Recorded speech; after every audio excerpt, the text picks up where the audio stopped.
Yo, what's up?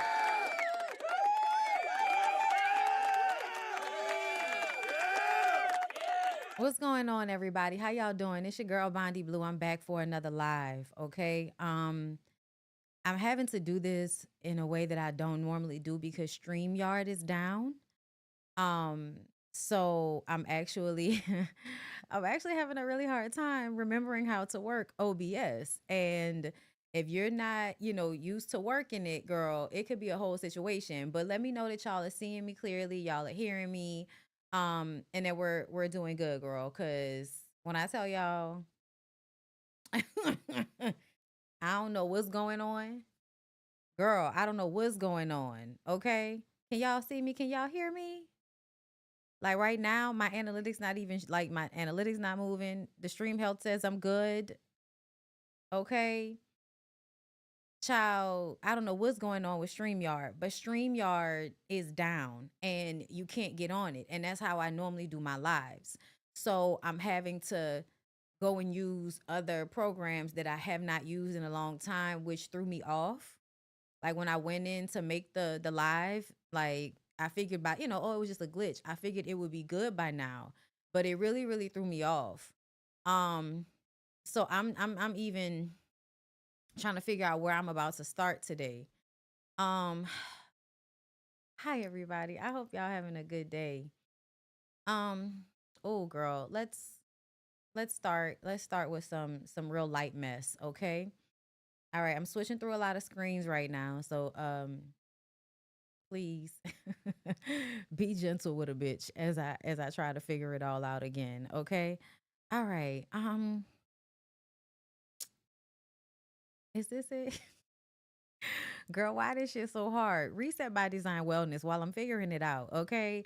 Y'all go to resetbydesignwellness.com where you can find trips of luxury waiting for you. Okay. Me and the girls just got some packages for the upcoming trip. We just got our itinerary and we're going to the beach. And I know that Taisha did that for me because she know I love the beach. And so if we going somewhere like Bali, girl, I need to see what the beaches is hitting for out here. And so she added an extra excursion in there for me and the rest of the beach girlies. Okay. So I'm very, very excited about that. Um, and I'm just excited for the trip, girl. I'm excited for the trip. It's gonna be a good one. Okay. All right. That's not what I wanted to do. We wanna go to Instagram, girl. We wanna go to Instagram, girl. Why is it not doing it? Oh, okay. I need to separate. There we go. Y'all, it's it's a trial and a tribulation today. I need y'all to like the video because I'm going through the highways and the byways doing what the Lord told me to do in order to come through for y'all today because it is not being made easy today. It's not being made easy today at all. All right. Unlock. Girl, I gotta push myself over a little bit. I don't have no background in here. So the black background is what we got today. Y'all pray for a bitch. Oh my God. I don't know how the fuck I'm gonna get through this show like this. Oh my God. I hope they fix it by tonight. Otherwise, I don't know how we gonna do Ooh Ladies first panel. Um, I think we might have to do it on our cell phones, and then that would just have to be a conversation type of situation. You know what I'm saying? Uh, capture match. Da, da, da, da, da. Okay, I'm gonna just leave that as is. We just gonna have to deal with the fact that this is showing you the full thing. Okay, here we are. All right. Hi, girl. Listen, I got, got it on the screen. I got it on the screen, girl. All right. Look.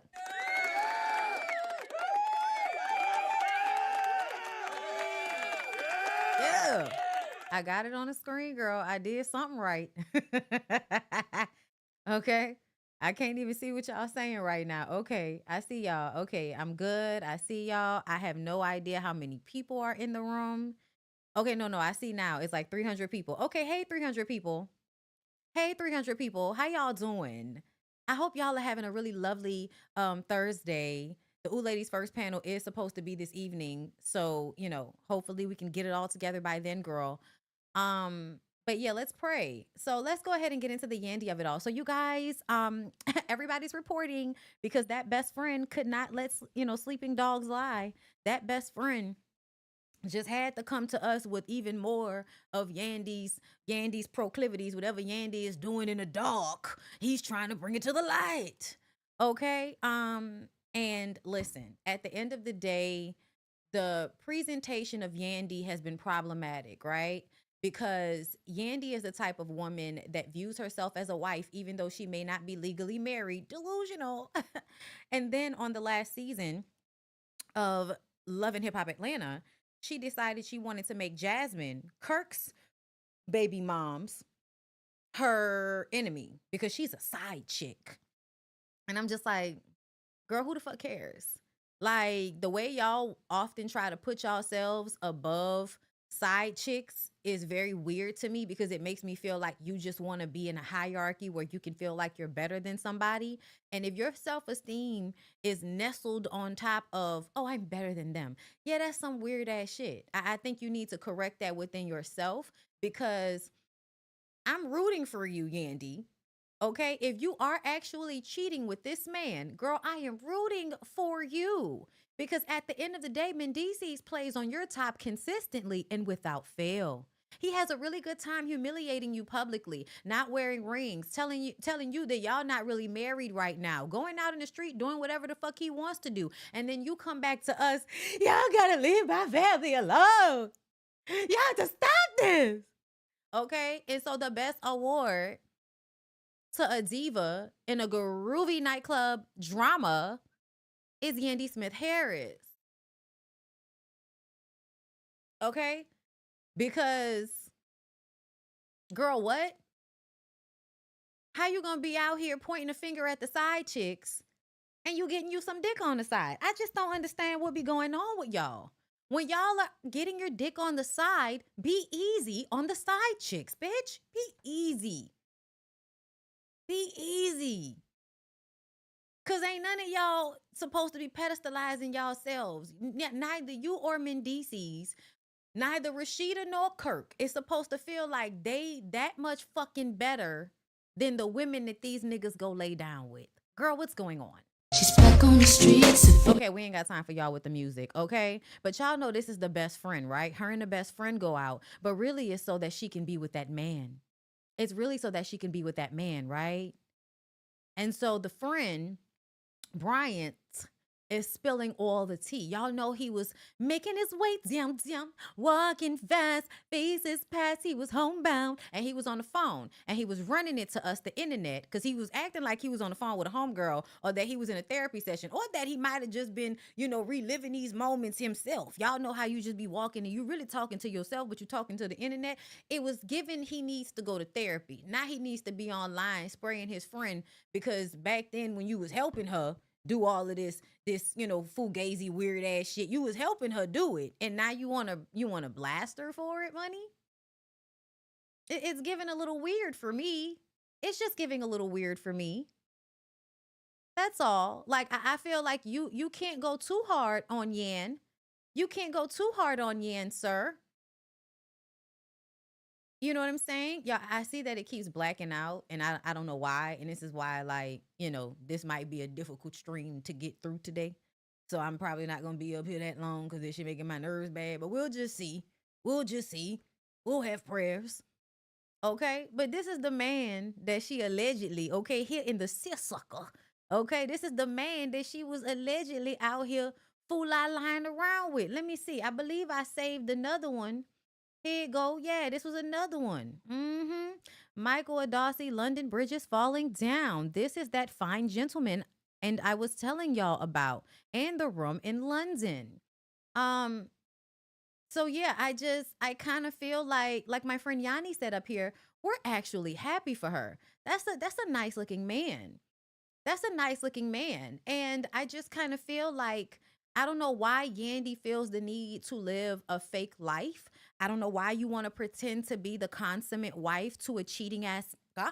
Like, I don't know why that's something you want for yourself. That doesn't make any sense for me. Like, you can be a single girl. And I hope you're not doing it for the kids because ain't none of this for the kids. Ain't none of this for the kids, girl. Okay? I'm here to tell you the truth. Now hold up, y'all. Because we speaking of mothers. Okay, speaking of mothers out here, y'all seen I put at the top of this video TikTok mom, right? And that's because I was on the internets. Okay? I was on the internets. And this woman here came up on my timeline, y'all. And at first I didn't know how to feel. And because I've been consuming a lot of content about how the internet is not a safe space for the kids. And it's not a safe space for the kids in a way that if you are a parent and you are conscious of this fact, that should mean you should be moving a certain way. And if I see you and you not moving a certain way when it pertains to your child, then I'm going to be looking at you funny style. And since you like attention and you want attention, and I like bringing awareness to these issues in a real way, we're going to talk about it. So I saved this one because I want y'all to hear the young woman and what she's saying on her TikTok, right? Because I want you to get the gist of what her channel is about. All right? Are we ready? Mean grape. It can include inappropriate touching, exposure, grooming, or any behavior that violates a child's boundaries. Yes, graping was involved, but her father did not grape her. I see a lot of comments saying that. So please, let's stop spreading misinformation. My goal is to raise awareness to protect other children, not invite speculation. So I will continue spreading awareness, but I will leave the vivid details out. Okay. So that's cute and everything. That's cute and everything. But then here are some of the videos. Hold up, not this. Hold up. Go, you supposed to be. Telltale signs of SA in children, easy to miss, important to find. You're going to get your charger, okay? And to me, I'm not gonna play the whole video, but this is her at different times posting her child on social media. Right? Okay, so are you ready to go over our shelter rules you want your child to know before entering a homeless shelter, right? And I guess this is her letting her child know what to expect. So to protect the child, that's supposed to be the point of all of this. Let me see. What video did I see? How did I find out my daughter was being SA'd? Her behaviors and physical symptoms led me to ask questions. November 20th, 2022, I picked her up from her father's house, and I was giving her a bath, and she kept her hands covered over her private area, and I asked her what was wrong, because she basically was moving back from me, didn't really want a bath, and she said that she was in pain, basically, that it hurt. I asked her what made it hurt. She didn't want to say in that moment. She was saying, please, no, you're going to make it hurt. Mind you, I let her watch her own private parts at this age. Now, didn't we just see a video? Didn't we just see a video of her saying that people need to stop putting, speculating that it's the child's father? But why did you say when your child came from the daddy house without any other, you know what I'm saying? Like, it's like that's what you wanted us to believe. And I saw a video where I felt like that's what I was being led to believe based on the video as well. But because of what happened to her, she just had that in her mind. I texted her father, asked did he give her a bath because she was not right. So listen, I don't even feel like I need to listen to the rest of this, but she's gonna go through the story of it, right? And then which one did I see? I'm trying to find the one that I saw.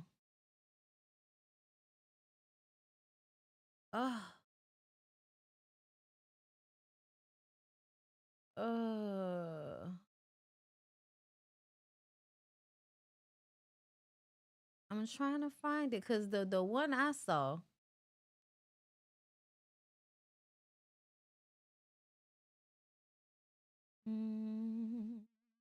Because it just popped up on my page. So y'all know that doesn't mean that it was, you know what I'm saying? Like it's sometimes when shit pop up on your page, you go to the person's homepage, it's hard to find those specific videos.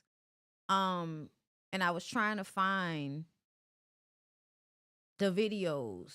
The one video I saw with her chopping up, she might have deleted that shit because it was up last night. Let me see. Popular.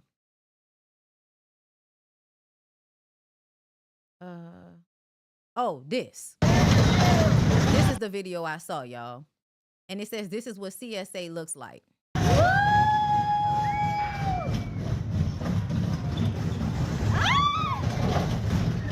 Right? The child and him, you know, and the thing behind her. Okay, then this video, okay, which is him playing with the child. Okay. Them being online together. The little girl, you know, pulling, like, this is the video I saw, right? I saw, this is another thing that made me feel like something was not right with the mama. This video right here made me feel like something was wrong with the mama, y'all. Because I saw this, I was like, I don't know. Something ain't right. Something ain't right when I look at the mama, okay? I'm just being real with y'all, okay?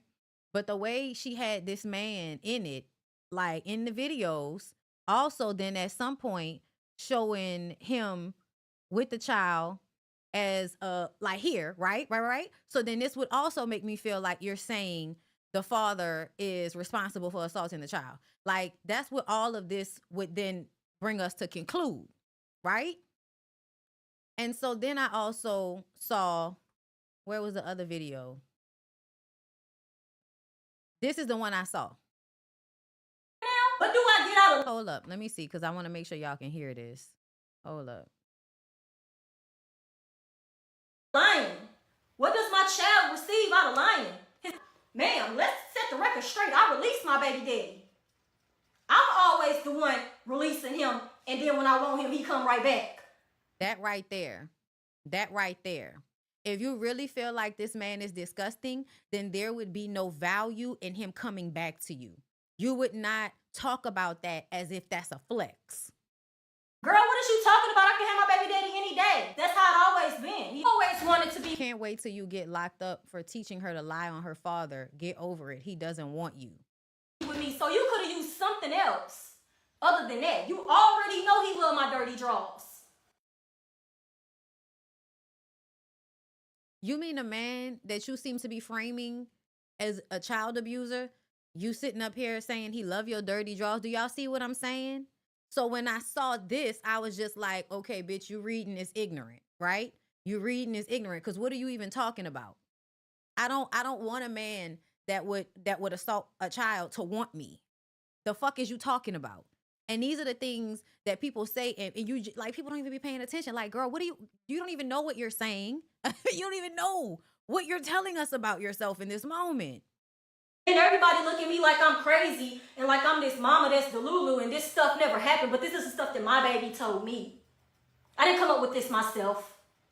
I loved having the support I needed. You know how hard it is raising a child alone? Do you really think I would want to raise a child alone? Her dad helped out a lot. He was in the picture a lot. He kept her, when I was going through my depression phase, he kept her for months at a time. He was the only one that really got her. You know what I'm saying? They had a very close relationship. I had one with him too. We was cool. It was like my A1 since day one. Like, we was cool. Literally. We had no bad blood and none of that. We were very close. Are you serious?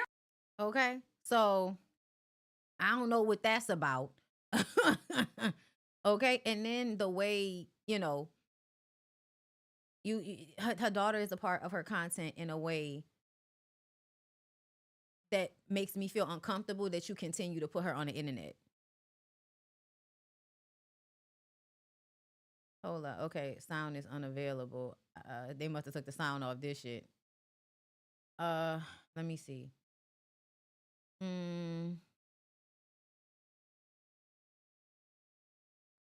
Grape was involved, but she wasn't raped. I'm just asking. I stated that she was never raped by her father, but Grape was involved. People were in the comment section stating that the father raped her, which is misinformation. If you've been watching my most recent videos, then you know exactly what I mean when I say Grape was involved. But no, her father did not rape her.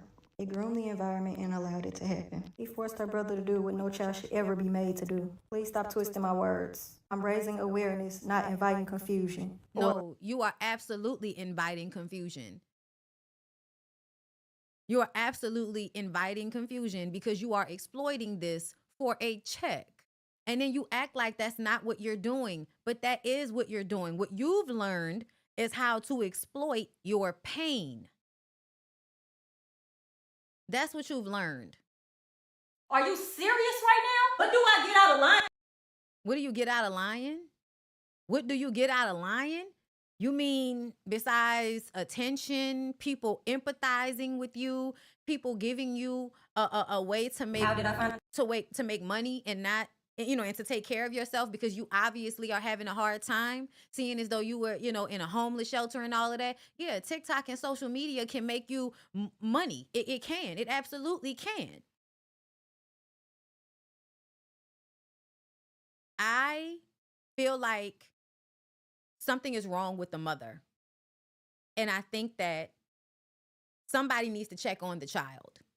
Was CPS called? I haven't watched all her videos, y'all. I have not watched all her videos, and I don't know the full story. But what I do know is you're up there insinuating that something happened between the father and the child. And then you continue to post pictures and videos of said child on the internet. And then when people tell you that that's not what you should be doing because it will put your child in harm's way, it's also traumatizing. You also are exploiting the fact that your child can't tell you, I don't want to be on the internet. Like, and you may be misinformed. You might be misinformed, but another piece of me feels like you're an abusive parent on some level. I'm not sure, but you feel like an abusive parent to me. Here right? we are at therapy, and it's the smile for me. My daughter. So the therapist didn't tell you to stop posting her on social media all the time. The therapist didn't tell you that you are making it easier for a certain subset group of people to find your daughter because you've consistently put her on the internet, letting everybody know what's happened to her. And do y'all know what predators like to do? Predators like to find people to re-victimize because the work has already been done to pull the person down low enough that the abuse will now be accepted because they're so low.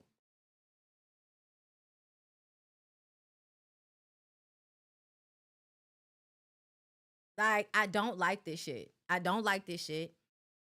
I feel like there are ways to bring awareness without making your child at the forefront of your social media page. A lot of y'all don't want to admit that y'all are living through y'all's children because you don't feel like you would be entertaining enough to get the attention. So you use your children. And somebody needs to inform you that the shit that people can do with your child's digital footprint is alarming. And you are now giving them the space to do so by posting video after video after video. And what if somebody was a child predator and was getting off on watching those videos of your daughter? Because that's what I instantly go to. And then I have to wonder, what exactly are you trying to do by putting these videos out? Because you say it's for awareness, but we don't need to see your child in order for this to be awareness. We don't need to see your child in order for this to be about awareness. Does not always mean.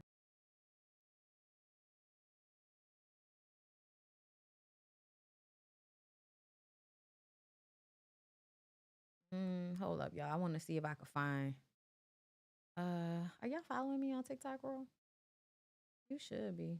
Just saying. I be on there, girl. I be on there now. Okay. I really need to be able to click on. There we go. Because I want to see if I like the video that I'm thinking of.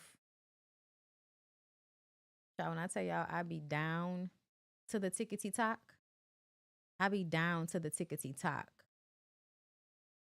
Okay, I don't think I liked it. I hate when I don't like videos that I really would like to go back to after.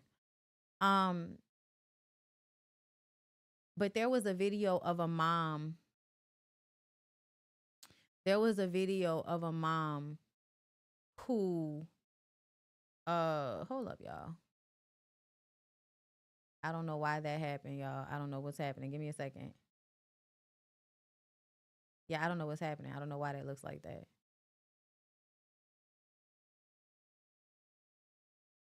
Oh, okay, okay. Not something happened with the screen, but it's y'all not seeing that. Okay, thank you. Thank you, thank you, thank you. All right. Um, yeah, I definitely feel like there are ways to not put your children on social media and still get the point across. And I'm mad that I didn't save it, but I saw a mom who was SA does. I saw a mom who was trying to show an example of how she dealt with her autistic child having a meltdown, and how it was something about touch. Like the child really wanted to come in and touch her, but the way they do it is like, in a way that makes the mom feel bad. So she's like, no, hold up, back up, chill out. You need to calm down first. And the way she just sits there calmly breathing, doing some type of soothing mechanism as the child is crying and screaming. She's like, "Do you want to scream? Scream." I was like, "No." She's mad. And eventually, she's screaming and she's crying. And eventually she's like, "You want to do, one count to 30, scream to 30. 1, 2." And as she's screaming it, you could hear how she's calming down with the numbers. And that's because children really do need to be taught how to deal with their emotions. But more often than not, that's not what happens, because the parents don't know how to deal with their emotions. So they flip out, the child is flipping out, and now nobody is being the adult right now.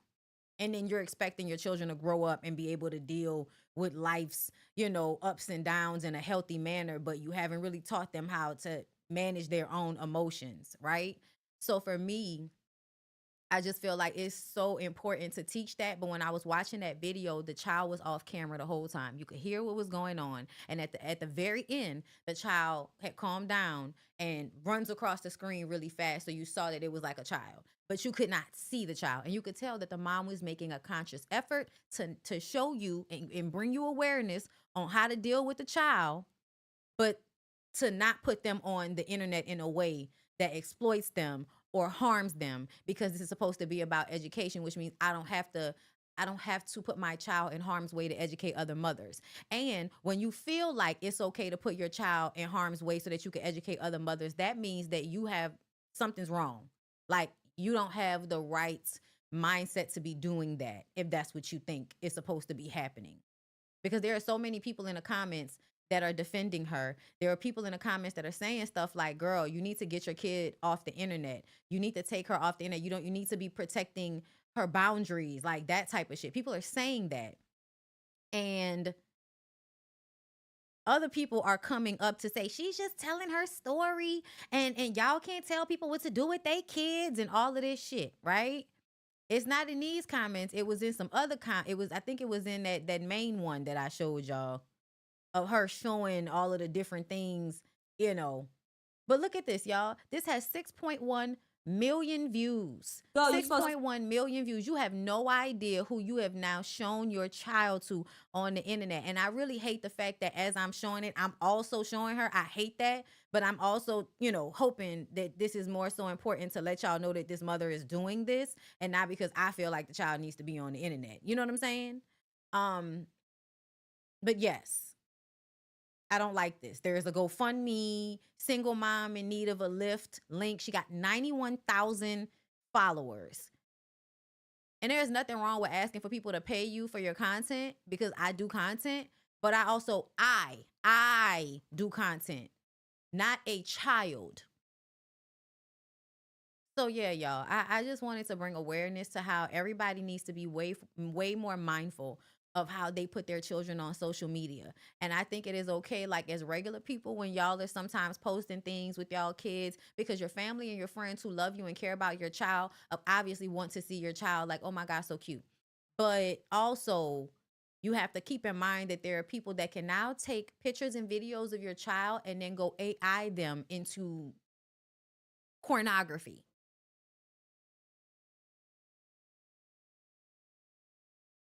And sometimes I feel like there are a lot of women who have learned how to exploit their poverty in a way that is just so fucking problematic. Okay. Um, let me see. Y'all know I can't hold up. I don't think I can I don't think I can click on the chat. I can't put the chat on the screen. Y'all, I don't think they have that. Well, I'm sure they do, but I don't know how to do it. Uh, yeah, I don't know how to put the chat on the screen in this, y'all. I hope StreamYard comes back soon. If not, I'm gonna have to relearn OBS or these other platforms that I use.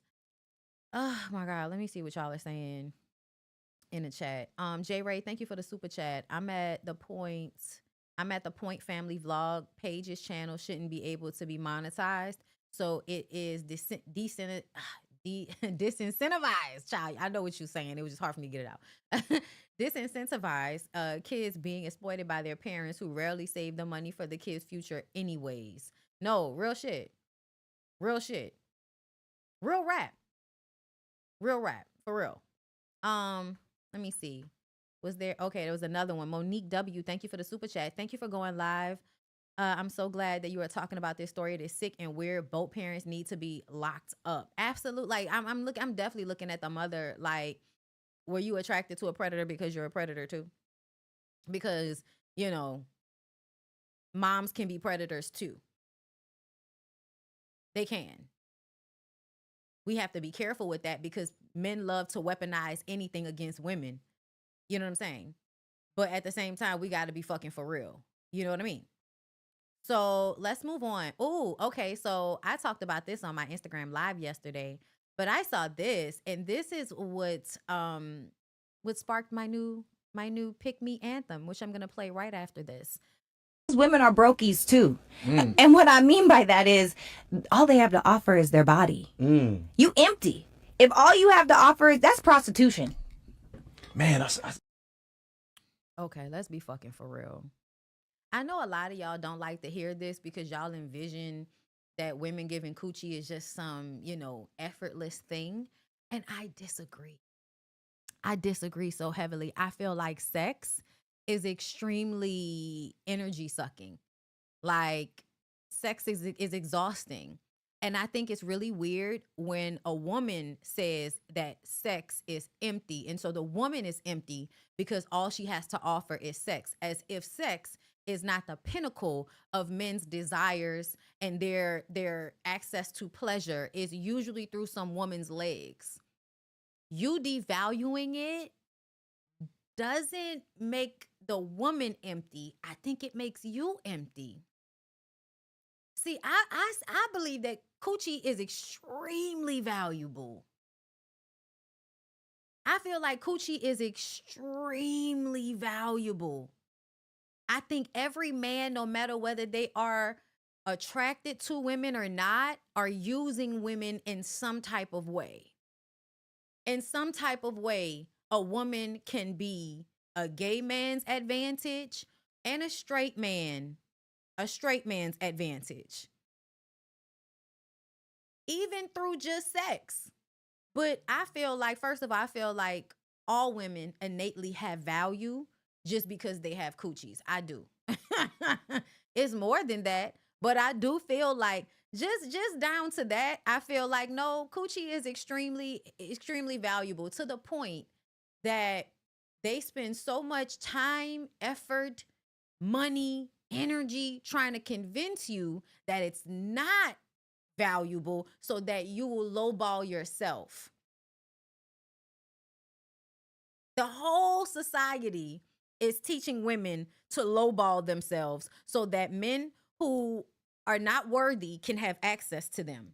That's what's happening all over the place.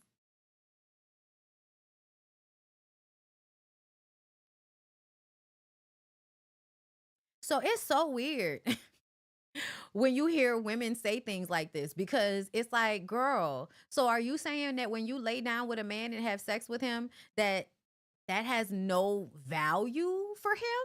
Is that what you believe?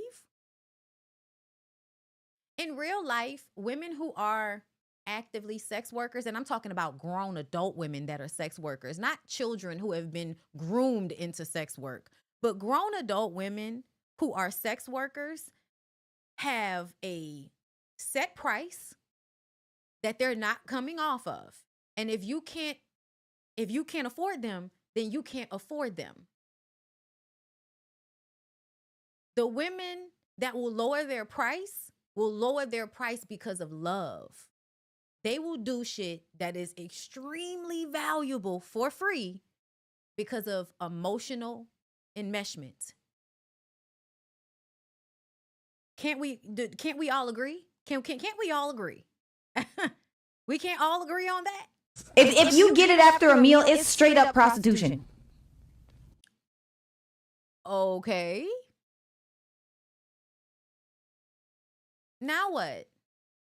I don't know if I could say that, but I said it and I meant She it. felt like she said something so revolutionary, calling women hoes. Calling women hoes is not revolutionary, ma'am. And I said it from my chest. If all you want is what a man can do for you, yeah, if all you want is what a man can do for you, if all you want is the dating experience, get it how you live it, boo, but we all know it's a transaction. She said it like what she does isn't a transaction. I want to know what type of relationship this woman is in that's not a transaction. I want to know. There's nothing wrong with that. Just No. You're presenting it as if something's wrong with it. Don't backpedal. Don't backpedal, bitch. But also, you know what? I don't care about the lifestyle. I care about the entrepreneurial young women that are looking up to these girls, and the Chanel shoes and the Bentley trucks and I have a lot of those things. However, I have real businesses. So what does that mean? Does it mean you're not tricking off some nigga? Is that what that's supposed to mean? Y'all know, I'm going to tell y'all to have y'all own every time. But it's not for the same reason she telling you to have your own. I'm telling you to have your own because these niggas will use it against you. Because they will weaponize you being safe and soft and relying on them. They will weaponize it at some point to make you do something you don't want to do. They laying on their backs, acting like they're entrepreneurs. And that's... And see, me, I feel like laying on your back, depending on how you're doing it, can very much be entrepreneurial, bitch. It's the first entrepreneurship. Girl, what? Selling what I have to take care of myself outside of a system? That's entrepreneurship. If you have an OnlyFans, you are literally an entrepreneur. The way you have to go fill out paperwork, the way you have to pay taxes.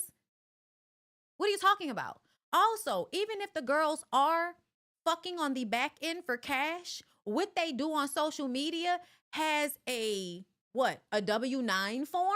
They're an entrepreneur, bitch. I don't know why you're getting off on creating a hierarchy between you and other women. my Tune it up. I'm just, yeah, you know. Throwing it back. You know.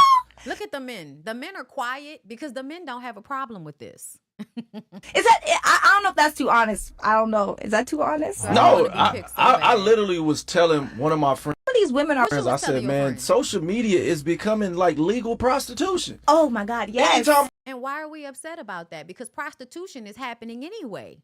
Legal prostitution is safer. Oh yeah, OnlyFans is safer. It was going to happen either way. I don't know why y'all think y'all can stop people from selling coochie in a system that teaches you to exploit people for coochie. Girl, what? I go on Instagram, if you got your ass out, what are you doing that for? It used to be you can imagine, like try to imagine what a woman looks like. Yeah. Nigga, when? How old are you and when was that? You know what I'm saying? When you really get to know her. Now it's like, Look at her lighten up. So happy to see a man validating her pick-me-ism. I could just go on Instagram and see what your girl toting back there. Forget. And you still couldn't get access to it just because you saw it. That's another thing. Y'all are forgetting the part that seeing doesn't mean you have access to. Yeah, you can see her body. And if you were with her in person, she still would be able to say, and I don't want you touching my body, nigga. You could see it online because I wanted to show it. But that don't mean you can touch it. Show and tell are two different things. Show and tell are two different things. They don't always have to go together. Instagram. You can go to the grocery store and see some booty cheeks. So can. Girl, why you got your cheeks out in the store? And then we got little kids. That's the problem. Time and place. I agree about that. About time and place and your booty cheeks being out everywhere you go. I do agree. I do agree something, you know.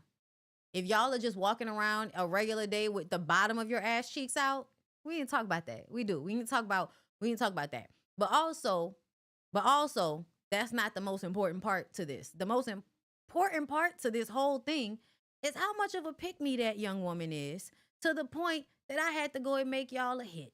Please pick me. I got a good job. I got a real pussy. I cook and I clean and I look like this. Please pick me. Any old man, please pick me. Anybody. I said I cook, I clean. My coochie is real. Have to reiterate. Pick me. Please. Pick me. Pick me. Tyler Perry. Pick me. Hallelujah. I gotta find a man. I don't care what he did. No. I don't care who he hurt. No. I don't care who he fucked. I just want a man to pick me. Don't tell me who you fucked. Just don't tell me. Just lie I to done me. did all I can to be the cool girl. Pick me. I have. I got a good job. I'm not a broke bitch. I went to school. I'm not just pussy. Pick me. I don't care if you like underage girls. I'ma shave my coochie so I look like a teeny bopper for you, nigga. Please pick me. Please. I called out them other women on the internet the other day. I spoke up for you, black man. I need you to come and pick me. Yes, Lord. I know I got this surgery, that surgery, wearing tight ass wigs that's uncomfortable and shoes I hate because I want so bad for one of you niggas to please pick me. I don't care about my kids. I'll have kids if you want me to because that mean my coochie work. Okay. Oh, but I don't give a fuck about these kids when it comes to a nigga. Lord, please pick me. Whatever he said, the kid Pick did. me. That's all I need in this life is to find some raggedy ass, lying ass nigga to pick me. 'Cause he gonna lie. That's all I need. I'ma find a way. I'ma find a way to blame every bitch I see. It's your fault, ho. I love men. Please come and pick me. Yeah, I hate that gay shit, but if you ask me to fuck a bitch, I will. Come So on, come on princess. and pick me. I don't like the trans girls, but I know that's what you like, so I'ma make myself look like that. Please come and pick me. Come on. It don't matter whether you got a job. It don't matter whether you an abuser. It don't matter whether you don't raise your kids. I just want the dick juice. Come and pick me, Lord. Come and pick me. That's all I want. That's all I need. A man. Please, please, please. Pick me. Yes, God. Yes, God. Yes, God. Okay.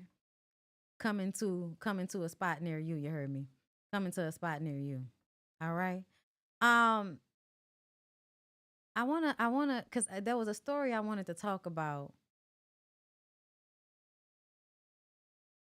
Hold up.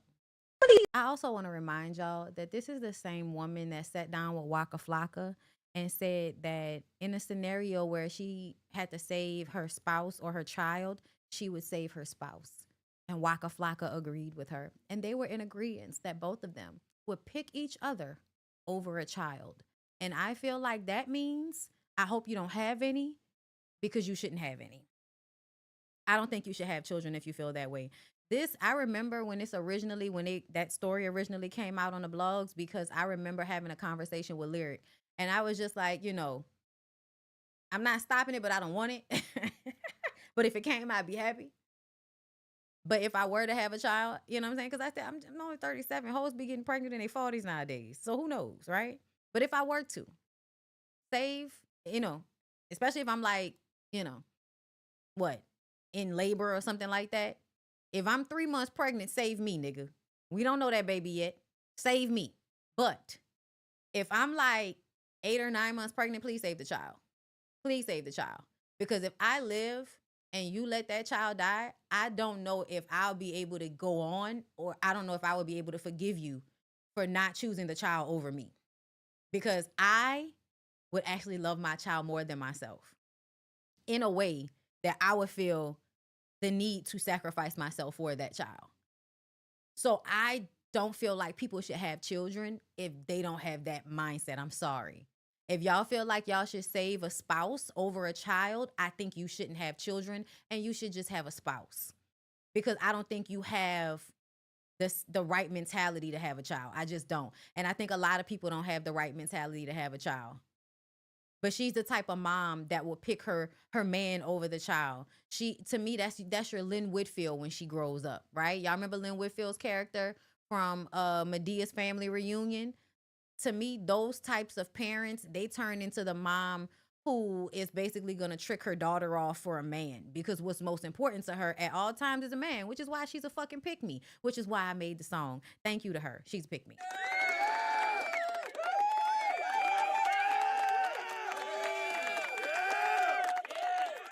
Okay. Every time I'm in a delivery room, I ask a mom, where do you want me, with you or the baby? They always say, go with my baby. Do you hear me? Like, bitch. Bitch. Yeah, we gotta talk. We gotta talk. We gotta talk. So I feel like we've been trying to keep it cute on Clarissa Shields.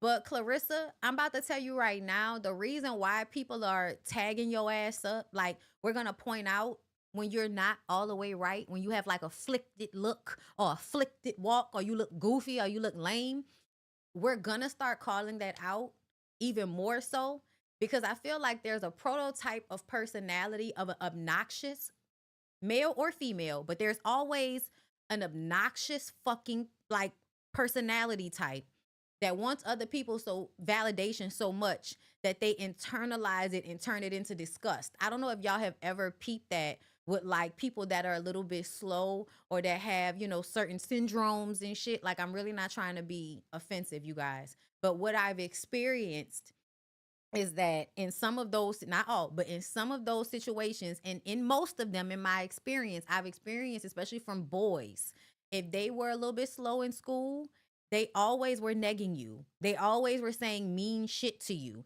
And it's because they've internalized how they think people feel about them. And so when they internalize it, they then push it back out to everybody. So how they treat other people is really an extension of how they feel about themselves.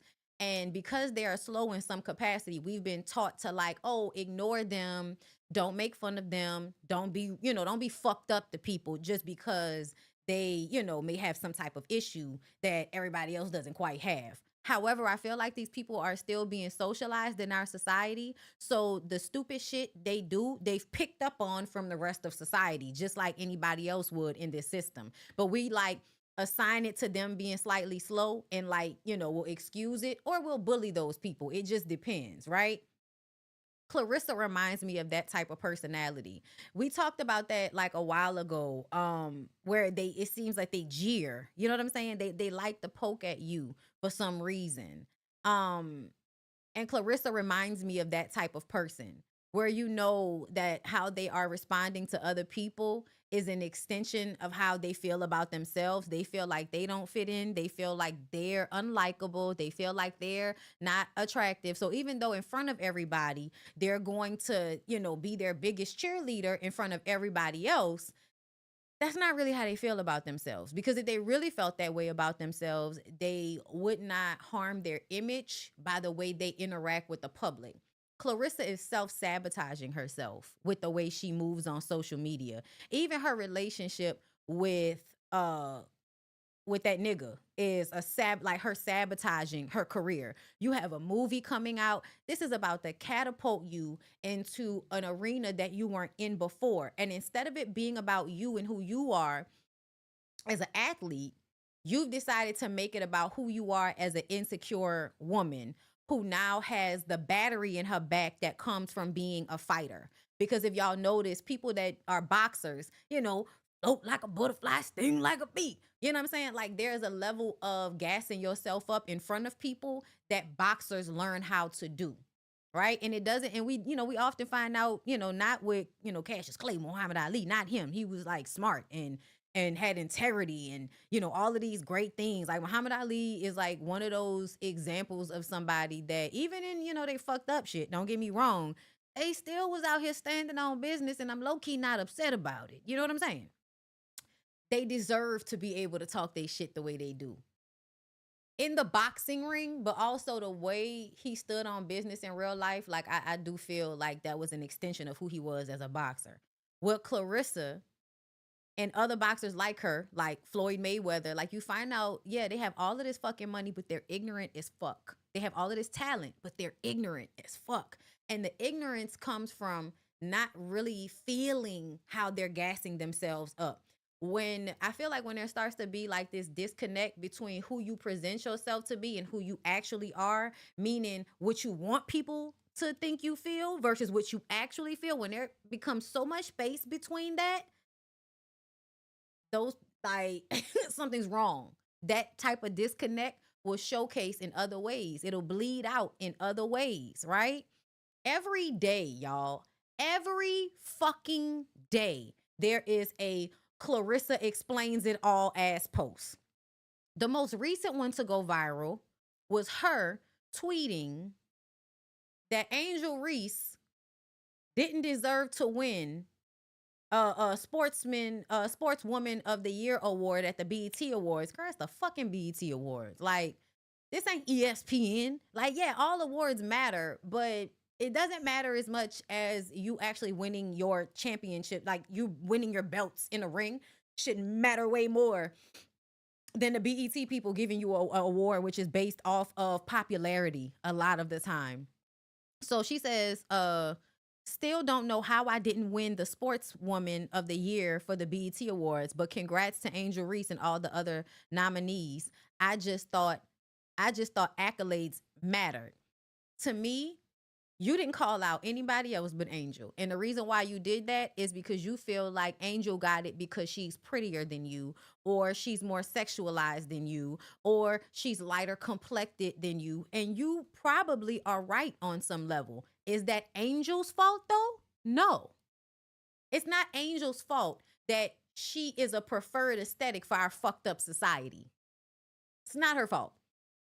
And she still is very much accomplished and has been in the news cycle for actual work over and over and over again. Other people make it personal. Other people make it about other shit. But Angel Reese is talked about because she plays basketball. We're talking about you because you fucking the married nigga known as Papoose. That's why we talking about you. And you know that. And I think you feel bad about that on some level, but you're not mature enough to like actually calculate it just yet, right? And so then, because people are real fucking people, and that's something I feel like people online always forget. Y'all forget that people are real people. This is a 23-year-old kid, and the amount of crap that she gets on a day-to-day, and she still shows up. So whatever questions y'all got like about our team, basketball-wise, we appreciate it, but all the other nonsense, like, it's irrelevant. Like, we here to play basketball and do what we do. We having a hard time right now at the end of the day. Just a 23-year-old kid who handles herself with grace. Her crown is heavy.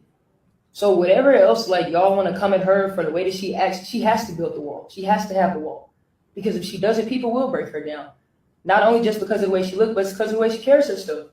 She doesn't just walk around and act like, oh, I'm this. No, she knows who she is.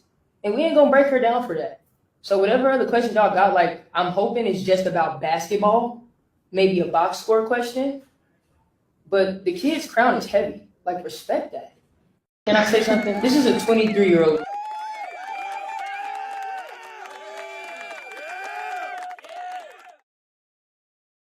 I like Ariel.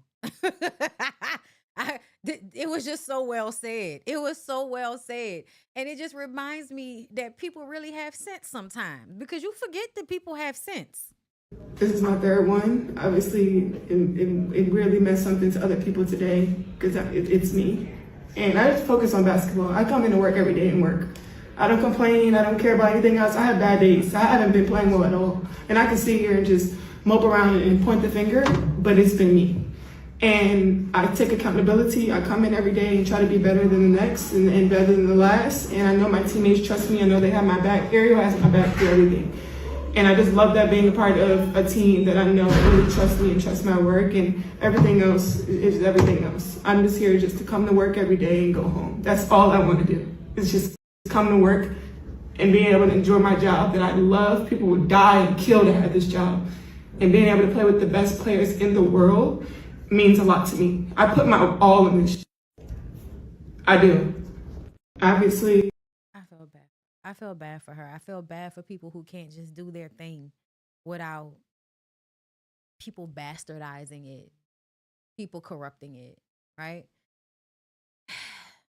Because at the end of the day, Clarissa, if it wasn't her, it would have been Simone. It would have been, Sha'Carri. It would have been somebody else, girl. It still could have not been you.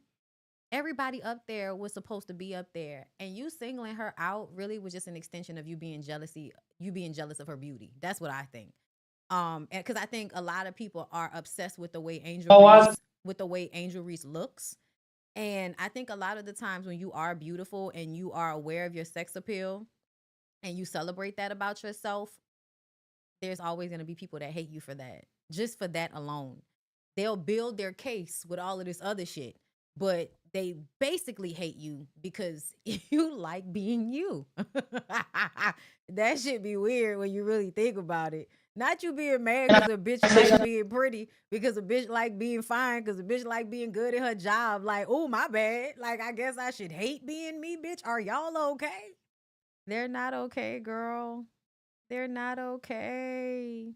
And honestly, I'm gonna tell you one of the reasons why I'm glad they gave it to her. Because the men that are speaking in the sports arena, they have way too much fun chomping on this girl's on her body in some type of way. And y'all know what I'm saying, right? Like they have way too much fun calling her the worst of the worst, talking shit about her online. Like her being an example of how black men hate black women. Like Angel Reese is an example of how not only do black men, hate black women, or men hate women, whatever you want to say, they also exploit. The way Shaq interacted with Angel Reese, that shit made me uncomfortable. And to me, it just goes to show, like, just all the ways that y'all can exploit and abuse people and then make them out to be the bad guy. Like, it's wild to me. It's wild to me. I hope she's taking care of her mental health, and I'm so glad that she has a team and people around her that feel the need to hold her up. And I think BET gave her the award to hold her up because y'all have so much fun tearing her down on the internet and on ESPN and all of them other, stream, niggas that used to play, but now they stream and talk shit about people that do. Yeah. So shout out to the girls, man. All right. So let's go ahead and deal with Ralph Pittman. Girl, Ralph Pittman is so desperate to try to make Drew out to be the bad guy, as if we didn't watch their marriage and how it happened and all of that. Like, we watched it. And I know you might want to act like, oh, that was a fake storyline. Sir, you can't fake all that shit you was doing to Drew. You can't fake all that shit you was doing to Drew. Okay? So this was the first one that I caught. Drew, you're being extremely disrespectful. The only reason I'm in the basement is because you lied and said I'm abusing my son. Now you're lying about me bringing a woman in the house. This is what truth looks like. I can keep going, looking desperate, shaking my head. He said, so this is Drew talking to somebody. I guess black, I don't know. And whoever, I'm guessing the black is Drew. He said, JK. Whoever she's talking to says, I was about to say. Drew says, but he told me he got sex about 3 times since he seen me. Whoever she's talking to, damn, are you asking? Drew, he asked me how long it's been since he seen me and I had sex. I said 12 days. He looked at me sideways and then I asked him the same and he laughed. He said about 3 times since I seen you. Whoever she's talking to says, damn, that's no fun. Well, how much can you take? You can control that. To me, he picked something out of context to post. But I feel like she might have been talking about him. She might have been talking about Ralph. He asked me how long it's been since he seen me and I had sex. I said 12 days, which means she could have been answering, it's been 12 days since you've seen me. He looked at me sideways and then I asked him the same and he laughed. He said about 3 times since I seen you. So yeah, I was just like, I don't know what you think this was trying to prove, but I could tell that you probably asked her 2 questions at one time. She answers one, and so you apply that answer to both, so it can make it seem as if she's doing whatever it is you're trying to insinuate that she's doing. So even just being smarter than the average 5th grader reading this, I can tell y'all that he was on bullshit even in what Drew is saying in the text. He said he started talking back to girls he had cut off while dealing with me. And then the person says, okay, well, sis, are you able to hear all that and be okay? And Drew says he think he got a girl coming over and I refuse to hang up. He keep, and then it goes off. So that was all that the text messages showed, right? And I said, because reading it doesn't really make sense. Reading it this time, I can see what's being done here. And I feel like she might be talking about Ralph in this text thread, but I can't really tell. Okay. So then he comes back out again. Drew is dealing with Black sexually and trying to get back with me. Most of the things you saw on TV was fabricated. I played the bad guy for Drew to keep her peach, and now she's taking it too far. Tampa didn't happen the way y'all thought. She had my location on her phone. Just because I have your location doesn't mean I know what you're doing while you're in Tampa for 3 days, sir. It could tell me Tampa. I still don't know what you're doing. The fuck is you talking about? So are you cuffing me, Miss Sidora? Consider yourself cuffed, baby. Don't be selfish. Yeah, I know what's up. Okay, Mr. Black. And these text messages look like it is confirming that her and Black might have had some type of relationship. I also feel like it doesn't matter to me because I feel like he is trying to front, like he wasn't doing all of this shit to her, but he actually was, and you could tell because of the way he's handling a divorce. Anyway, like that's what I'm saying. Even if you take this one thing out, you still have to look at the way he rolls, period. And that's how you can tell who somebody really is, who's lying and who's telling the truth. Look at the actual scenarios. Like, look at what's actually happening even after all this. Anyway, landing at 10:15 p.m. Pacific, but probably do have an early day. I'll know when I land though. Dang, do I need to arrange something? Danny has your rental car reserved. Which company? I just feel like I need to be your manager. No fee. So I want to see the rest of these text messages because the stuff that follows seems like flirtation, but that doesn't mean they're doing anything. Because y'all remember when she admitted that there was flirtation. So if he says, I just feel like I need to be your manager, no fee. If they were talking along the lines of that beforehand, and she's like, oh, I need to use you as my manager. And he's like, are you cuffing me, Miss Sidora? And she says, consider yourself cuffed, baby. Like, don't be selfish. Yeah, I know what's up. Like, this is flirtation. It absolutely is flirting, but it could have been as it pertains to the next text message that talks about him putting together her arrangements. Listen, I'm fine with believing that Drew fucked him, but this doesn't prove that. This proved they were flirting. And then this original text message that he posted that I just read, I told y'all what I think about that. You ask 2 questions at the same time, somebody answers one, and then you apply that answer to both. Yeah, that's not gonna work on me.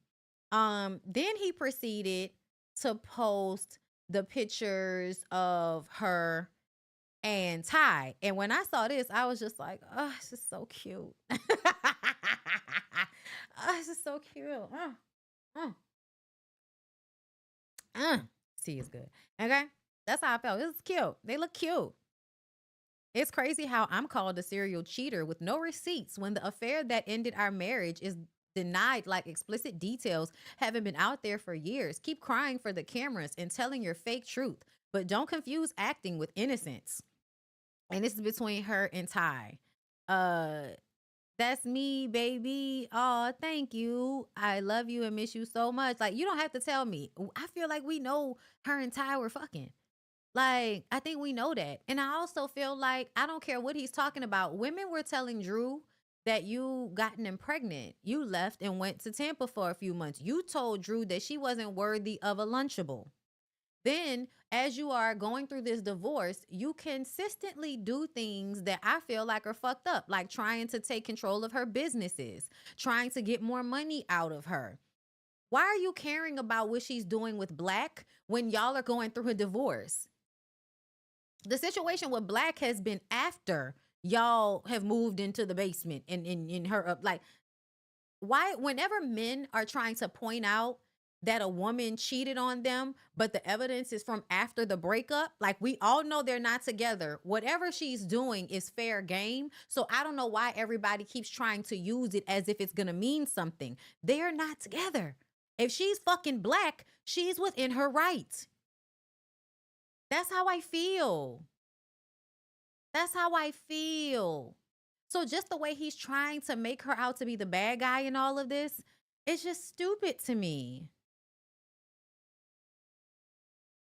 Okay, how do you have all this information?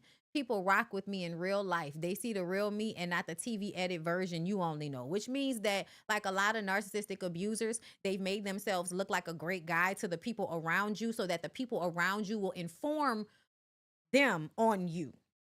So I don't know who Drew thinks that she's friends with, but somebody around her cares more about him than her. Because this is not going to make us think that Ralph is a good guy. This is not going to make us think that Ralph wasn't doing everything we like. There was way too much shit said and done in the process of their marriage on TV for me to feel like it even matters. Look, we don't care. Like, we don't care. Go to sleep. Go to sleep. Ty really is the lesbian who go after straight women and get them. Oh yeah, child. We love a turnout queen. Problematic as fuck. Also, I want y'all to know the fact that Drew went from a relationship with the narcissist that is Ralph Pittman, that makes me feel even more so like Ty is probably diabolical on some level. You know what I'm saying? Like, you're either really manipulative, but you like to catch women in these weak moments so that you can be the savior. And I bet you at some point you like emotionally detach or do some neggy shit or do something to get a reaction out of them so that y'all can break up or fight so that you can go and cheat in peace. Cause that's, cause you're tired and you want something new because you've probably socialized yourself as a lesbian behind toxic ass men. So, the girls are still male centered. They cute though. They're cute though, but we don't care, Ralph. I hope you know that. Like, nobody cares, Ralph. You're still bad. You're still bad, sir. And then he posted this. And he wants us to like him so bad. But the way he's scrunching his brow should let y'all know this nigga's a demon. Like, what is going on? Why is your brow like that? Like, what is that? Is that a scar? Who hurt you? What's going on? Spoiler alert, Tampa was fabricated so Drew could keep her peach. We don't believe it. I'm sorry, sir. We don't believe it. We don't believe it. We believe you're the problem. That's what we think. We think you're the problem, sir. That's our stance. Our stance is you're the problem. Okay? All right, let's move on. More Basketball Wives news. Why don't we? So apparently y'all have been out here making AI videos that are fake. The internet is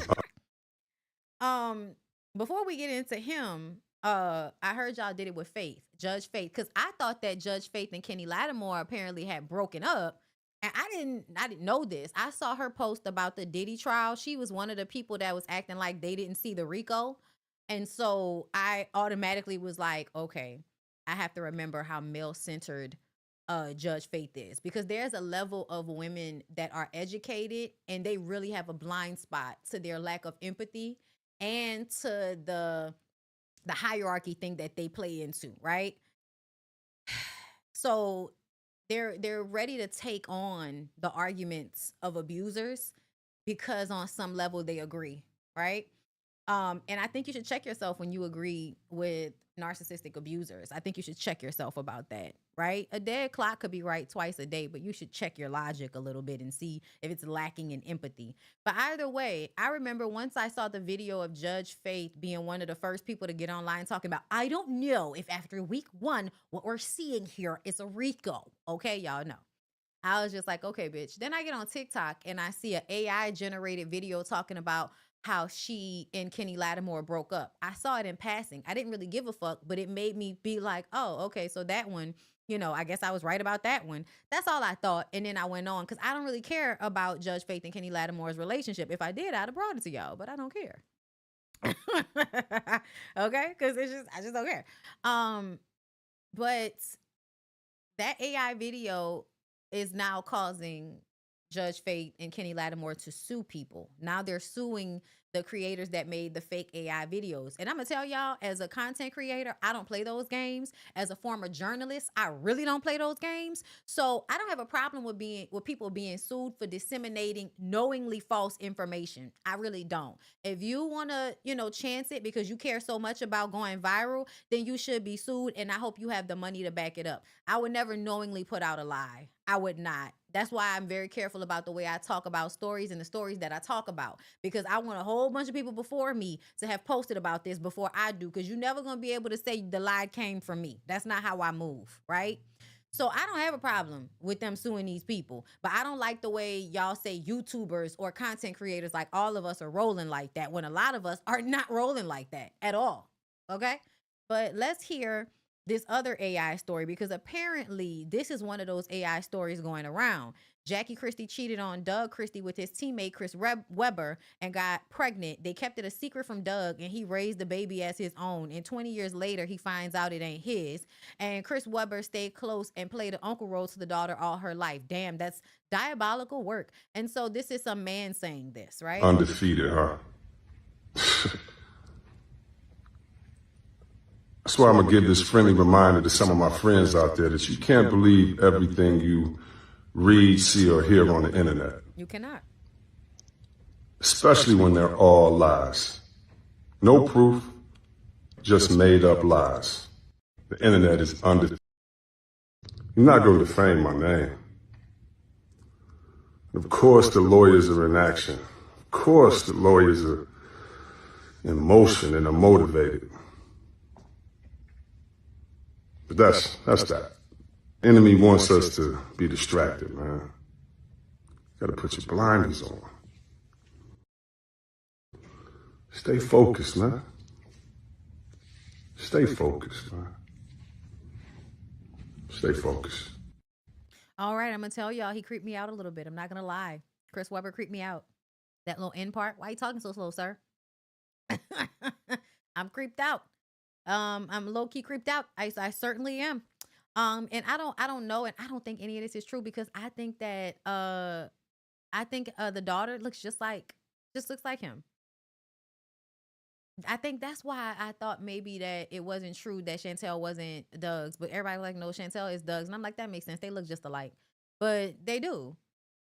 Like, Chantel looks like Doug. So to me, I feel like, yeah, no, I don't believe that story. But y'all know they just putting out AI shit all over the place. Okay, let's move on from there. What's this? Okay, it's another Drew Sidora story. Drew Sidora isn't here for Gigi McGuire calling her out her name on Pink Conversations. Yeah, I don't prefer those women. I don't. I'm not even gonna lie, not my type of girls. Just want to address, last week we had Drew Sidora on from Real Housewives of Atlanta. She's from Chicago. Okay. And she has some issues because Gigi interviewed her ex-husband. Well, it's her ex, but still her estranged husband, Ralph, on that pink couch. On that pink couch. We had a pink conversation. My whole team has watched that interview, and that was one of the few interviews that I watched, and I was like, wow. So you it was saw it yourself very. as well, I watched up to a point that I couldn't you watch didn't see the whole anymore. thing, though. Yeah, well, I didn't need to. She called me out my name. Absolutely. You saw that part, I did. particularly? Particularly. Yeah. But you know what? Everybody got to go listen to that conversation and see if Drew is justified. Or, but I will say it ended in a good space of Drew saying she's willing to have the conversation with Gigi. So we love that. Because she walked in, saw you, and walked back out and was like, she was just mad. I think, she's sensitive. You interview her ex, certain things, she'll take it differently than the audience might take it. I received that, and as a woman, I wholeheartedly understand her POV. I just want to say for the record, anything I said pertaining her and her on the show was just my opinion and how I feel as a viewer. I don't dislike her. I don't think that she's a bad person. I'm not in her business when it comes to her divorce. I don't want her man. I have my own. And I may have said a word that she didn't like, and I have no problem apologizing for saying it, but it wasn't in a malicious context. See? I wasn't being a mean girl when I said the word that she's upset at. I doubt it, because I think you're a pick-me. So it doesn't matter if you have a man. I think your whole perspective is a pick-me perspective. You're on the side of the man, no matter whether you want him or not. Let me see. Let me see what's there, because I'm not going to watch that whole thing. I'm just not. But I do want to see if there was a clip. Yeah. But Drew plays a game on TV, though. You know what I'm saying? So she plays a damsel in distress card. And it's amazing for her because, it's a role. It's a character. And she does it so well because she's an actress. I'm going to just tell y'all right now, in real life, men who are not this way would not pretend to be this way for a check. I really want y'all to know, the men that really do have integrity and knows what it means to portray themselves in such a light, they would never do that. Like, I'm telling y'all right now, a nigga with real like integrity and self-respect that's not just trying to abuse a woman would be like, man, I'm not doing that lame ass shit. I'm not lying about my fucking life. So you want everybody to be thinking I'm a bad guy on this fucking show so you can keep a peach? No, I'm not doing that. And I also don't feel like men in real life, I don't think men would ever take L's like that for a woman to be the breakout victim on a reality show. I don't agree. I think that's something that they say after the fact in order to save themselves from how they're destroying their own image with this shit. Because really at the beginning, they don't think they look as bad as they look. So they get up there and they do that shit. And then when everybody's like, nigga, you look crazy. You look like a narcissist. You look like an abuser. Then eventually it starts to make them feel bad because they are used to being able to get over on women. They're used to being able to be attractive and then people receiving that. It's the same thing as Martell. So as soon as them being attractive and their recognition not having the same effect on people, they start to be like, okay, wait, I have to be able to get out of this because I'm used to people looking at me and liking me when they look at me. And now people are looking at me and they're not liking me because they saw how I treated, my wife on that show. So now I think he's going to reach for a story because he watches the content creators. And I myself have talked about the way Drew plays this line between reality star and actress very well. But I feel like the only place that she's not really doing that is in her marriage. And the reason why I feel like that's the only place that she's not doing that is because we're actually seeing him. We're seeing him. He's not, like an illusionary person, like for instance, Shamia's husband, somebody we see ever so often, he comes in and out. No, because Ralph likes attention, we were able to see him ad nauseum during Drew's storyline when they were still together. And I think you can't pretend to be that type of person. You can't pretend to be who you are. And yes, Crystal, Gigi is an old male identified bop.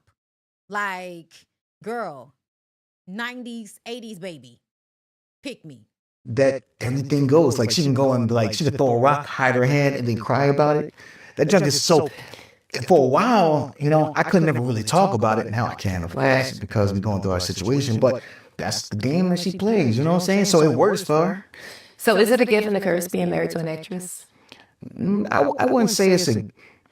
As long as the actress knows when it's time to act and when the cameras are off, you know what I'm saying? So the cameras are off and she's still in actress mode. Nah, you know what the crazy thing is when the cameras are off, she's actually back to her normal self. So which one is it? Which one is it? So it's when the cameras are on. When them cameras are on, I'd be like, why did you do that? You know what I'm saying? They make me look crazy. I'm sorry. His whole facial, the way he's moving his face, it's reminding me of the way Martell would lie about things and then come to us and be like, why would she do that? Mel, why are you being like this? Mel is very, he knows he's being antagonistic. He knows that he's going to piss her off when she watches this and he's excited about it. You know what I'm saying? She's like, oh, well, that's my inspiration. You know? My So inspiration. it's kind of crazy and it's hard for me to navigate that because I'm not an actress. You know what I'm saying? I'm not an actor. Yeah. You know, I don't know how to go and navigate the different things. I'm just who I am. So if you say something crazy to me, Exactly. You are just who you are. You are. Which means that you weren't acting. You are who you are. So don't create a narrative that Drew is acting and the storyline is fake when you telling us that you don't know how to be an actor. You see how he's not making sense when you actually listen to what he's saying and match it up with just the messages we just saw him put out about, oh, Drew's an actress, the storyline was fake, but I'm real. So why did you go along with it? Why did you tell her she didn't even deserve a Lunchable? Why were you saying all those mean things? Why were you doing all of that narcissistic, abusive, negging, and emotional withholding? Why were you doing all of that very intentional shit if you're not that good of an actor? or you say something that makes me question it or something cat, then I'm gonna be like that's not true. And then I'm gonna come at you about it. I'm gonna ask you about it. Go. Good way to segue into my. But Okay. facade, you know? Yeah. So you're breaking free from the facade of doing your own thing. Yeah. So how long has the separation been? 2 years, 2+. Ooh. 2+. And you're in the basement. Yeah. Why are you in the basement, sir? You know what? Real talk is because Drew and her attorney actually tried to set me up. You know what I'm saying? They were trying to get me kicked out and have me pay for the house too. You know what I'm saying? So it was like this whole entire thing. Because you're the husband and the father and y'all are breaking up and you filed for divorce, right? So to me, I feel like as a man, you should have left and went and got your own place. And yes, I feel like you still should have paid the bills at that house. Because guess who went and bought that house without even asking Drew? Guess who went and bought that house and paid for it and then told Drew after the fact? You shouldn't have got that house if you couldn't afford to pay those bills. And so what the judge did was actually smart. You know, she was just like, listen, opposed to me. It wasn't smart. It was actually really dumb. But it makes me feel like y'all think y'all are putting the children at the forefront, but you're actually not, because the father is an abuser of the mother. And so you're putting the abusive father in the basement for the children to be in between the father abusing the mother in whatever way he does. That way she can be more stressed out and she won't be her best self. So then when she, does shit that may be out of characteristics for herself, he can then turn around and be like, see, look, it's her, because you're putting her in extenuating circumstances. And I still feel like the accountability is on Drew, because if I was Drew, I still would have left. I don't care. I still would have left. Kicking you out and having you pay for everything. I'm gonna just put you in the basement. You got your own exit. My basement, 4,000 square feet. I gotta pay for the house anyway. So no, it is a house. It's bigger than most people's homes. You know what I'm saying? So, and I got everything. I got the movie theater down there. It's like I got the ultimate man cave. It's the ultimate man cave. With your own entrance, kitchen, everything. Podcast room, like studio. They know everything. Everything. Bar. So I got it all. He's definitely bringing women to that. And that's what I think Drew said in court. Whatever Drew said in court, something happened. Whatever Drew said in court, he brought that shit to the internet.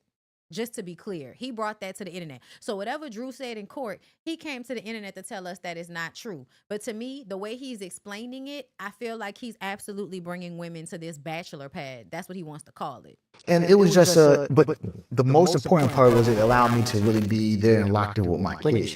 Because that's most important to me. That's all my hearts. Like, without my kids, all of this means nothing. Because if I didn't have my kids, I would have been gone. So speaking of you being a family facade. If you didn't have your kids, you would have been gone. This should teach women, like, they should be very careful who they have children with. So yeah,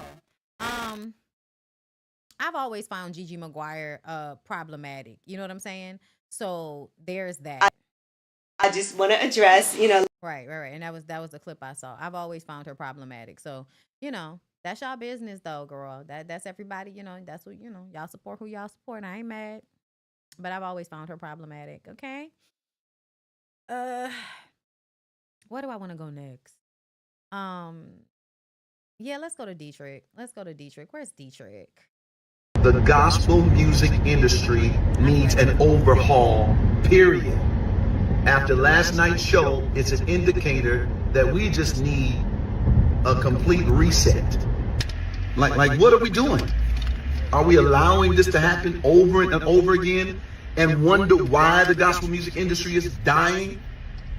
Come on, man. In order to have something different, you have to do something different. So we need people in the room that know gospel music, that's in the trenches of gospel music, that's advocating for the genre as a whole and not one particular person. It's already a small genre. So it's hard for us to watch the Dr. Bobby Jones Gospel Award being given to somebody that's not in our space, right? No disrespect to the artist, but that's not the space she's in. And so it makes it discouraging, disappointing, and it takes the wind out of all of it. And we wonder why gospel music is dying. It's because we're doing things like that. Well, on top of that is, we're tired, nobody will say this, but I will, of seeing the same people being celebrated year after year.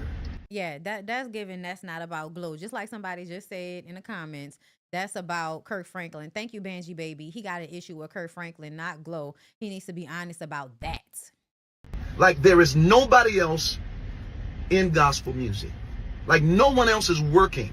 You cannot just give it to one person as if they're the ones that's keeping it going. No. We're done with that. Last night was a great win for the ratings for BET. I give certain people awards for ratings, but it was not a win for the gospel music industry. We got to do better. So I propose let's start something where we can come together and have someone advocating for the genre that have no other motive and agenda in the room but to elevate the gospel music genre as a whole. That's what I feel. We wonder why. I feel like this is coming from a place of Dietrich never feeling like he's being seen. And I feel like he has such a salacious like backstory and what has happened with his wife, and ain't he a cheater? So it's just like sometimes people in the gospel world, like y'all don't even realize the reason why people ain't really fucking with y'all like that is because we can see y'all, right? We can see y'all. You know what I mean? Like the church, because what he say at the beginning? Music industry needs an overhaul, period. After last night's show, it's an indicator that we just need a complete reset. Like what are we doing? Are we allowing this to happen over and over again and wonder why the gospel music industry is dying? And this is why I said the gospel industry is dying because church culture is dying. It's a direct correlation. Okay. But yeah, apparently you can't do secular and gospel music. I guess being a saint and a sinner isn't acceptable anymore, because I feel like his judgment of Glorilla and a lot of people's judgment of Glorilla was that, oh, she's a secular artist. She was showing her body at one point, so I guess she can't have a gospel song. And I'm like, but that's not realistic. People actually do both things. And we know we do both things because those of us here do both things. We love gospel music and we love shaking a tail feather, which is the reason why a lot of the events that I go to, child, there will be a rain down on me,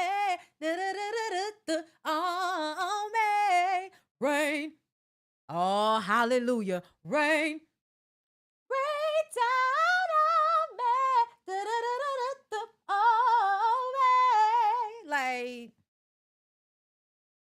and then we'll go right back into Tevin Campbell, thong thong thong thong thong thong thong thong thong thong thong thong thong thong thong. Last night I saw you standing and I started pretending I knew you. You knew me too. Listen, bitch, the way it go down in New Orleans. And just like a babe. Listen, it's a woman. I was too shy, okay? But you weren't the only, 'cause so was I. And not gospel Clarissa. Dietrich do be bitched out, okay? On the internet out there, dicked out. You heard me? By anything.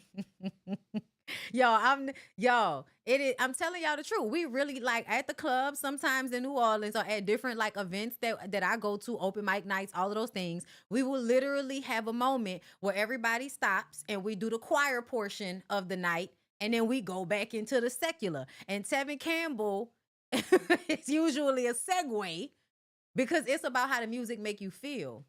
It's really about how the music make you feel, and there's certain R&B that feels just as good as gospel because it makes you want to sing along together, and that's the groove of it. That's where it comes from, y'all. The fact that people are always trying to like split those two things up, secular music versus spiritual music, bitch, that is no difference. There is a difference, but not in a way that people try to make it seem. Of course, spiritual and physical are two different entities, but they work in tandem. We need both of them, which is why most people reach for both of them. Okay? Like at one point in your life, you're not even in your life, in your day, you're going to reach for something that is secular. And then at the other part, you're going to reach for something that is spiritual because we are human beings that need both to be present where we are. And then also we need to connect to source. That means that two things need to be happening at the same time, being on this earth and then also being of spirit. Like, exactly. It's a lot of the girls that do it good with the boat, girl. We love.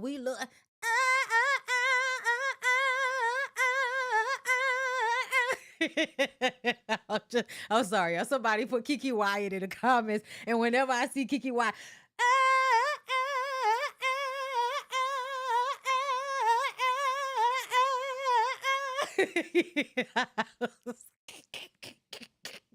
I'm sorry. It makes me laugh every time I see her do it. I love her though. I love her. When I tell y'all, and I'm talking about this right here. Okay? Because honestly, I think something is deeply wrong with Kiki Wyatt.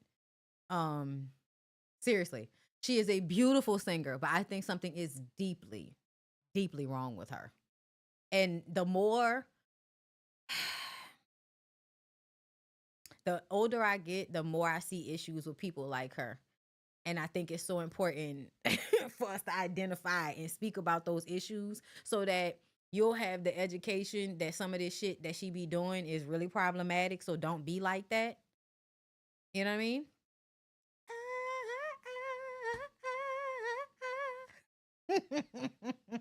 Dietrich, you're a hater.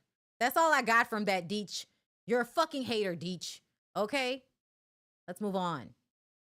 Welp, Stefan Diggs allegedly expecting another baby mama with new baby mama. Girl. I mean, Where I be without. I feel like, are we confused about who Stefan Diggs is? Like, the only person that will end up being confused is a bitch that's gonna be, oh, my feelings are hurt because he got another woman pregnant. He obviously likes to go around and have unprotected sex with people. He's giving toxic. Meanwhile, Cardi B, my man, ass bitch. Okay. Congratulations, girl, if it's true. If it's true, congratulations. He looked like a good lay. He looked like he could do all the freak nasty shit that a bisexual man will do to you. You know what I'm saying? I don't know why, y'all. And it's not because I feel like I probably have. Like, I do have an inkling that I might have had a relationship with a bisexual man at some point. But it's something about them that makes me feel like when they fucking with women, they've just picked up all of this nasty shit that they can do before they get to you. Like that man that Cynthia with. Like, it just look like they having good, nasty, tantric sex. You know what I'm saying? Like, Cynthia man look like he know how to, like, preserve his sperm when he have sex with you. Okay? He know how to stop the sperm from coming out. Okay? Niggas like Stefan Diggs, like, nah, they don't have that type of discipline. They can't do semen retention type sex. But it does give, I like sex. And sometimes with certain men, if they like to be good at it, that translates. That they want to be good at it. Not that they just want to experience it, but they want to be good at it. Like, so they want the bitch to be able to tell a good story to her friends. You know what I'm saying? We do, because we open and free. I know that's right. He got a little zesty. I unintentionally dated 2 bisexual men. And see, that's what I'm saying. And I listen, I have said it too. I have said it to this person. And so this person know that I have said, I think you know your friend won't fuck you. And every time I see you, you still with that friend. And so that make me feel like either you like that he want to fuck you,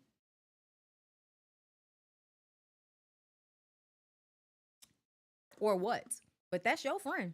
And that's been your friend since we was kids. And every time I'm around that nigga, I see him somewhere. He acting like somebody that's fuck. I've told him, child. I told him. And it's one of them people whose sexuality people be questioning all of the time. And I used to be like, oh no, not the way we used to be. Now that I'm grown, shit. Shit. Okay. A cheater and the church got mad because he had a baby out of wedlock. Talking about Dietrich? Not tongue in the word. Oh, my Lord. I'm bisexual, and this holds true on both sides. I can only really, like, speak on my own side of things, but I can see it. Like, and that's why I'm like, yeah, nah, I think the bi men be like wearing you hoes out, and y'all don't even know. I think y'all don't know because y'all don't want to accept that. So as long as they don't tell y'all, y'all don't know. But Stefan Diggs looked like a bisexual man that is good at sex because he likes sex with everybody. Okay? And he's a good looking man. Look like he's strong and everything, child. So, I don't have no problems. I don't have no problems at all. But I want y'all to know a lot of these niggas be getting certain types of beautiful women because they want to be also attractive to men. A part of men being attracted or validated by other men comes from the type of women that they get involved with. I know a lot of gay dudes that before they came out as gay had some of the prettiest girlfriends. Some of the baddies in the school went with a gay nigga. You know what I'm saying? Child, let's get into Jeezy. Hey, kind of young Jeezy. So first of all, in general, niggas ain't shit. Yeah, I get it now. I mean, even on the intellectual level, I know that. I can sit down and spar with the best of them. I mean, I know that for a fact. Oh, yeah, we saw you with Nia Long. Yeah, shout out to Nia. Shout out to Nia. And then I was even saying a lot of women in the comments saying, oh, after the divorce, man, he looked even better after that. I received that. I was saying that. How did you feel when the internet said you was trying to holler at Nia Long by any means necessary? They wasn't lying. They was not lying. Right. You said real niggas don't cheat. Hold on. She said really? He said, but I went was real men. I never cheated. Not like that. No, I don't cheat. What you mean not like? I don't believe it based on the way he just said it. If y'all knew how it's a part of my prayer to be able to hear when people lie, I'm very intentional. That nigga's lying.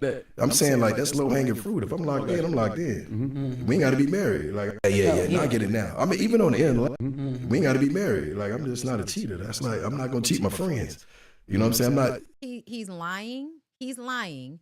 But also clock, this is advertisement for all of you other bitches that might want to give young Jeezy a try. And you thought his situation with Jeannie Mai may have been, maybe something that should curtail you from engaging with him. Girl, this is the advertisement for that. Girl, I won't cheat on you. Come get this dick. I'm not. That ain't in my blood. That's real. But when you say I was trying to holler, yeah, I was, but I had to be respectful because I was still, finalizing. You know what I'm saying? So it was hard. It was tough. Staying focused. They're gonna link you with everybody now. Right. They're gonna link you with everybody.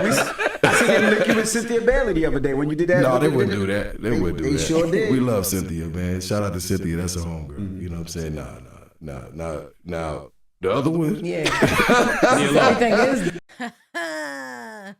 I just said the other one. Okay. He's on the spin the block. Would you spin the block on that real quick? Oh. I mean, on the other one. Oh, absolutely. Yeah, everything is finalized. If we good, I'm going to press man. Berg. I'm going to hit the pause button. You know what I'm saying? I'm not going to play about that. Oh, so you said we might see her at some of these shows? I mean, listen.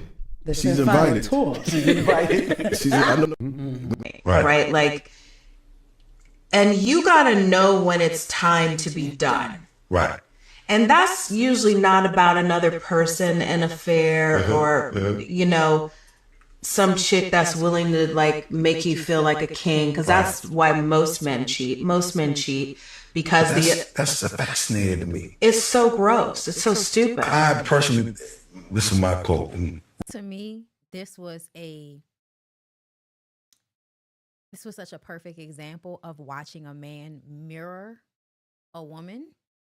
And also watching her be a boy mom and how she wants to infantilize him and see the victim in him.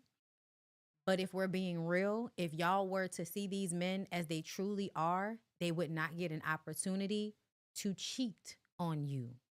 Right, Nia? Real niggas don't cheat. You don't think so? Hell no. I kind of understand what you mean when you say that. Do you? Do you? Because what real nigga you know don't cheat? Please tell me. Please tell me at what point did a real nigga walk up and you going to be like, yeah, that nigga never cheated on his wife nowhere. That's not what you would call a real nigga. If you actually saw somebody that looked like they ain't never cheated on nobody ever in life, you would not call them a real nigga. That would not be the first term that would come to your mind when you was looking at them. Do not. I understand what you mean when you say it's that. something in us that makes us want to be right across the board. But is that so that you are living up to the expectation that you set for yourself, right? Or is it so that you can use it to create a false image for yourself? What else did he say? And then I was even saying a lot of women in the comments saying, "Oh, after the divorce, man, he looked even better." Oh after wow, I received that. I was saying that, but look at Jess helping him find his next victim. Look at you. Look at y'all. Y'all are helping him get his next victim, making everybody believe he's something to be attracted to. No, that was like an intense time. You know, last year you going through all of that, even with you know, the custody battle that you did win and everything. Where are things with you and your ex now? Peace. That's good. Yeah, peace, man. I'm all about understanding. I'm all about what's best for everybody. Yeah. The greater good. And it just like, I'm just telling you, like my life, I tell myself this every day, like, man, this is amazing. I don't got no enemies. I ain't got no issues. I don't want no enemies. I don't want no issues. But wasn't he walking around the house with an AK-47 at some point? I'm just saying, if you weren't worried about anything, I ain't got no enemies, I don't feel no stress.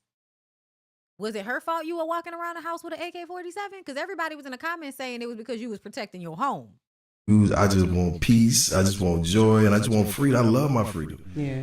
You know what I'm saying? Like, I love it. Like, you just talk about, I came up here independently. I know y'all love Jeezy. I know y'all do. Y'all love a lot of these weird ass niggas. Y'all do. It's called, like, I'm coming to the Breakfast Club. You know what I'm saying? Like, I ain't got to check in. I ain't got to talk to no label. I ain't got to do nothing. And shout out to Def Jam. Love y'all. But it's just like, freedom and ownership is everything. You know what I'm saying? Especially when you're talking art, you're talking culture, you're talking your mind. You know what I'm saying? Like, I've worked hard my whole life. This is the season of me. You know what I'm saying? I'm putting myself first at all costs. You know what I'm saying? And it's just like, my peace is everything. Like, he's putting himself first at all costs. I don't know why some of y'all are saying I'm low, so I just turned my volume up, but I imagine it's not me. If you came in late, I'm not on my normal StreamYard. I had to get on OBS because something was wrong with StreamYard before I came on here. A lot of online stuff was down. I'm not exactly sure why as of yet, but I saw somebody say they thought my sound was fine, so I don't know. But I feel like I hate when men have been listening to what women are saying about what women need to do for themselves based on how our society positions men and women in relationships and families, how men are prioritized over women. Because we are so male centered. And to me, the evidence of that is how many women are on the man's side because they view the man as some victim all the time. And the reason that they feel that way is because our society is training everybody to center men, to put the man first, to give the man the benefit of the doubt above everything, right? And so to me, it doesn't even make sense for him to say that. You were a drug dealer. You had children that you had with those other women and you did not do right by the mothers or those children from what I've heard. And then you moved on and married Jeannie Mai. And then y'all went through a tumultuous situation where I felt like you were being vengeful and petty a lot when it came to the court system. And I just think that at some point you picked the right one because Jeannie is the one to tussle with. If he'd have done that with a black woman, a regular, degular, schmegular black woman, I believe he would have been able to abuse her even more thoroughly because she may not have had the money or she may not have had the safety of her own community to run to. Because I feel like Jeannie has the safety of her own community and the fact that Jeannie is famous in a whole nother, like, aspect outside of black culture. She's able to have a lot of money, have support from people who love her, and she's able to keep her foot on his neck. So they can keep going back and forth in court until he gets to the point of, all right, I'm going to go find somebody else to do this too. Okay? Audio not balanced is all. Okay. Well, I told y'all I'm dealing with issues right now, so there's not really much that I can do. But next time I play something, I'll check my levels again.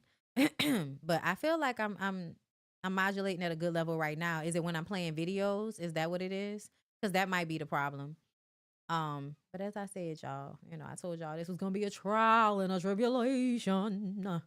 Okay. So yeah, I feel like because Jeannie Mai has her own community and her own money, he was not able to destroy her in the same manner. But to me, I don't believe that your life was ever not about you. When he says what he just said to me, that sounds like when men listen to the things that women say on social media and then they start regurgitating it and repeating it because all they want to do is use what women say against women. That's all they want to do.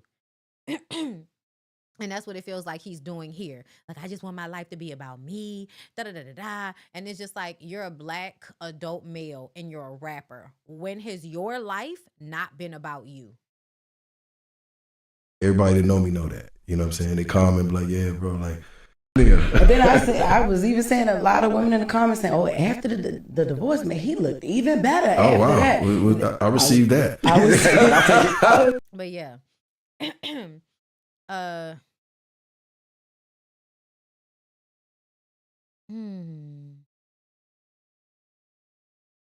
yeah, they should be focused on co-parenting. They should be at peace and no longer fighting and arguing and all of this shit. But I still feel like it was more so him than it was her. So let's go to Youngberg. Donkey today for Wednesday, June 11th, goes to Hitmaker, Youngberg. You know who I'm talking about. Renowned producer. Okay, I saw an article this morning on a site called Flaunt, and they did a story on him, and the headline was 77 million sold, 9 Grammy nominations, 9 billion streams. So congratulations to that young man. Drop on the clues bombs for Youngberg, Hitmaker. He is a super producer in every sense of the word. But as you all know, the Donkey of the Day does not discriminate. See, this past weekend was BET Awards weekend in LA. We had Lauren LaRosa out there. Just drop on the clues bombs for Lauren LaRosa. Great job. But it was the interview with Youngberg, Hitmaker, that I wish I was present for. See, Hitmaker sat down and he was expressing the fact that he believes Diddy should be free. Nothing wrong with that opinion. I'm sure Diddy is praying that there are people on the... I'm sorry, I believe there is something wrong with that opinion that y'all think that Diddy should be free. Anybody that thinks that Diddy should be free, I think something is wrong with you. And I think that we should split into societies where the people like Diddy that you like, I think they should go to your side and be over there with you. And then the rest of us that don't want to deal with him, we should be able to go over here. And then he shouldn't be able to fly over here. Like, that's what I would like for everybody that, You know, y'all want to free Tory Lanez, y'all want to free Diddy, like all of these people that are obviously unsafe for everybody in the community to be around. I feel like y'all should be locked in a place with them so that y'all can have them. And then the rest of us that don't want to be like, you know, subject to their abuse in any type of way, I feel like we should be separated. That's what I feel at this point. I'm sorry. Jury who feel just like Hitmaker. Now, none of us are legal experts, but when someone says to me they think Diddy should be free, I ask why. When somebody tells me they think Diddy should be locked up, I also ask why. Let's listen to what Hitmaker's reasoning was. But what is he really guilty of? I don't think he should be in jail. Free him. I ain't gonna lie, free him. I don't approve of nothing that he did or whatever, but I just think that he was just doing some nasty stuff, bro. From what I heard, I might not have all the intel. You got all the intel, but I think he was just high and tripping. Like, that's all it really is. But in my... You know why? Because that's the excuse he's assigning to himself. Youngberg is the same type of abuser, if y'all did not know. personal opinion, Lauren, I think that I don't have enough details, but I honestly think that he should be in these streets. You think he should be out here with the rest of us? Yeah. A lot of y'all feel that way, and I think y'all should be in a society separate from everybody else. In these streets, he should be at home. He shouldn't be like. I think that if you think about the Epstein and all the other different people, She looked like she's scared to challenge him. well, didn't they get house arrest or something like that? Hitmaker, you should have stopped that. I don't have all the intel. You said out of your own mouth you didn't have all the details, yet you kept talking. None of what you heard just now is the reason I chose to give Hitmaker Donkey of the Day. Okay, it was this statement he made as him and Lauren LaRosa were going back and forth on the Diddy situation in regards to the man who killed George Floyd, Derek Chauvin. Let's listen. It's very insane what he got going on, but I've seen it's people that the guy on George Floyd's neck, is he in jail? No, I don't think he was in jail. You know, Hitmaker said he didn't have much information on the Diddy case. Hitmaker, you don't seem to have much information on anything. Is the guy who killed George Floyd in prison? Yes, he is. Okay. Look, if you're going to use the double standard argument, then find some cases that are the equivalent of Sean Combs's. The George Floyd case sparked one of the largest protest movements in U.S. history, but you didn't know the man who killed Derek Chauvin was in prison? Better to remain silent and be thought a fool than to speak and remove all doubt. You know how to make hits, but you don't know how to make sense. And he is also an abuser. And so he is going to make excuses for an abuser because he wants to continue to abuse people. I'm looking for the clip of Youngberg and that nigga Ray J. Where is the video of Youngberg and that nigga Ray J? Maybe it was on site. Let me go to it's on site's website and their page and see. Let's keep sliding down. Let's keep sliding down and keep sliding down. The page. Okay.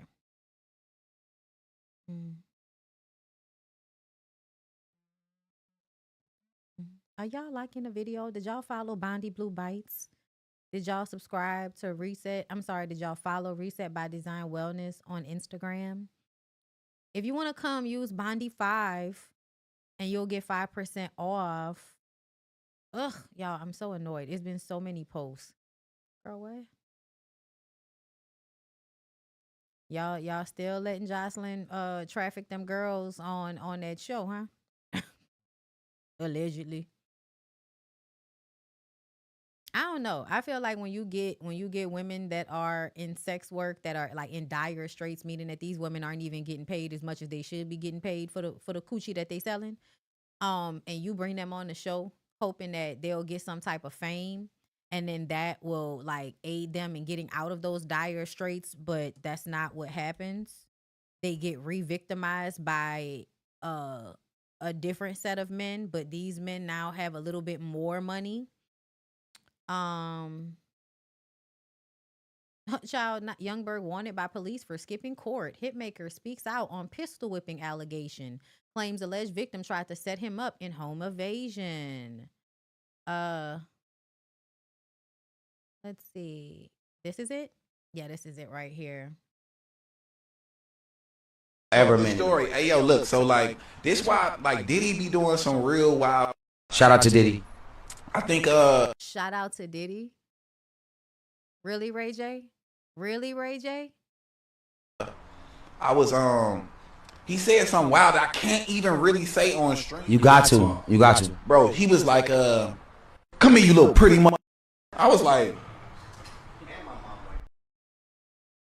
but he should be out here on the streets. He should be out here on the streets. Your physical response to him saying something to you, just saying something to you, made you push your chair back as if you wanted to get away from him. However, you think he should be free and out in these streets. Well, at the end of the day, bro, like, nah, like, I'm like, we at his crib, we at Star Island. I'm like, huh? He like, cause you there to take advantage of women on Star Island, and then Diddy makes you feel like he might take advantage of you. Yo, I made forget that such and such was this. Imagine when I put my arms around your little fine. I said, what? Youngberg is starting to look old. Y'all, the funniest thing, when these niggas start to look old, I feel like they start to look like the monsters that they really are. Like they start to, you know, like their gums and their teeth are weak now. And it's probably because of all of the drugs and drinking that they do. But it's when you look at their face that you can sometimes start to see the monster that youth was hiding. Story. Hey yo, look, so like this why like Diddy be doing some real wild. Shout out to Diddy. So yeah, this is the same man. Like you literally said he made you feel uncomfortable. You literally said that you wanted to remove yourself from him because he said something that made you feel like he was going to take your ass from you. But somehow you're at the BET Awards telling us how Diddy should be free and out here in the streets with everybody. And y'all wonder why, like, I low-key didn't even want to support the BET Awards because I'm tired of the BET Awards being ran by irresponsible ass people. I'm tired of y'all giving awards to people that performed for our tyrannical dictator that was just elected by the bulk of white people and Latino people for racism's sake. All the black people that defend Trump, you know he won because of racism, right? And y'all gave Snoop the Lifetime Achievement Award with fucking Dr. Dre standing behind him. After y'all gave it to Diddy, I would have thought y'all would have got a little bit smarter about who y'all give awards to, but that should let you know the mentality is to still protect these men, even in institutions that should see that protection as a fucking liability. Y'all don't see it as a legal liability.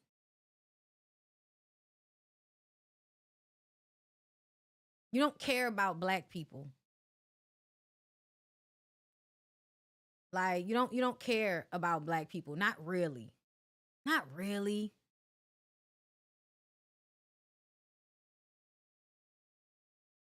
Oh, Lord.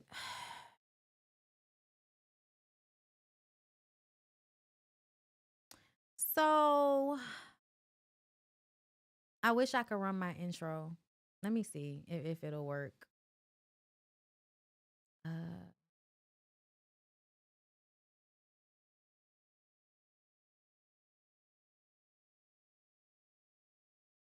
I'm a savage. Whatever I want, I'm going to get.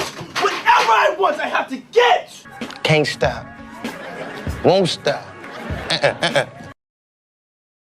Okay, I think y'all heard it. Did y'all hear it? I didn't hear it, but I hope y'all heard it.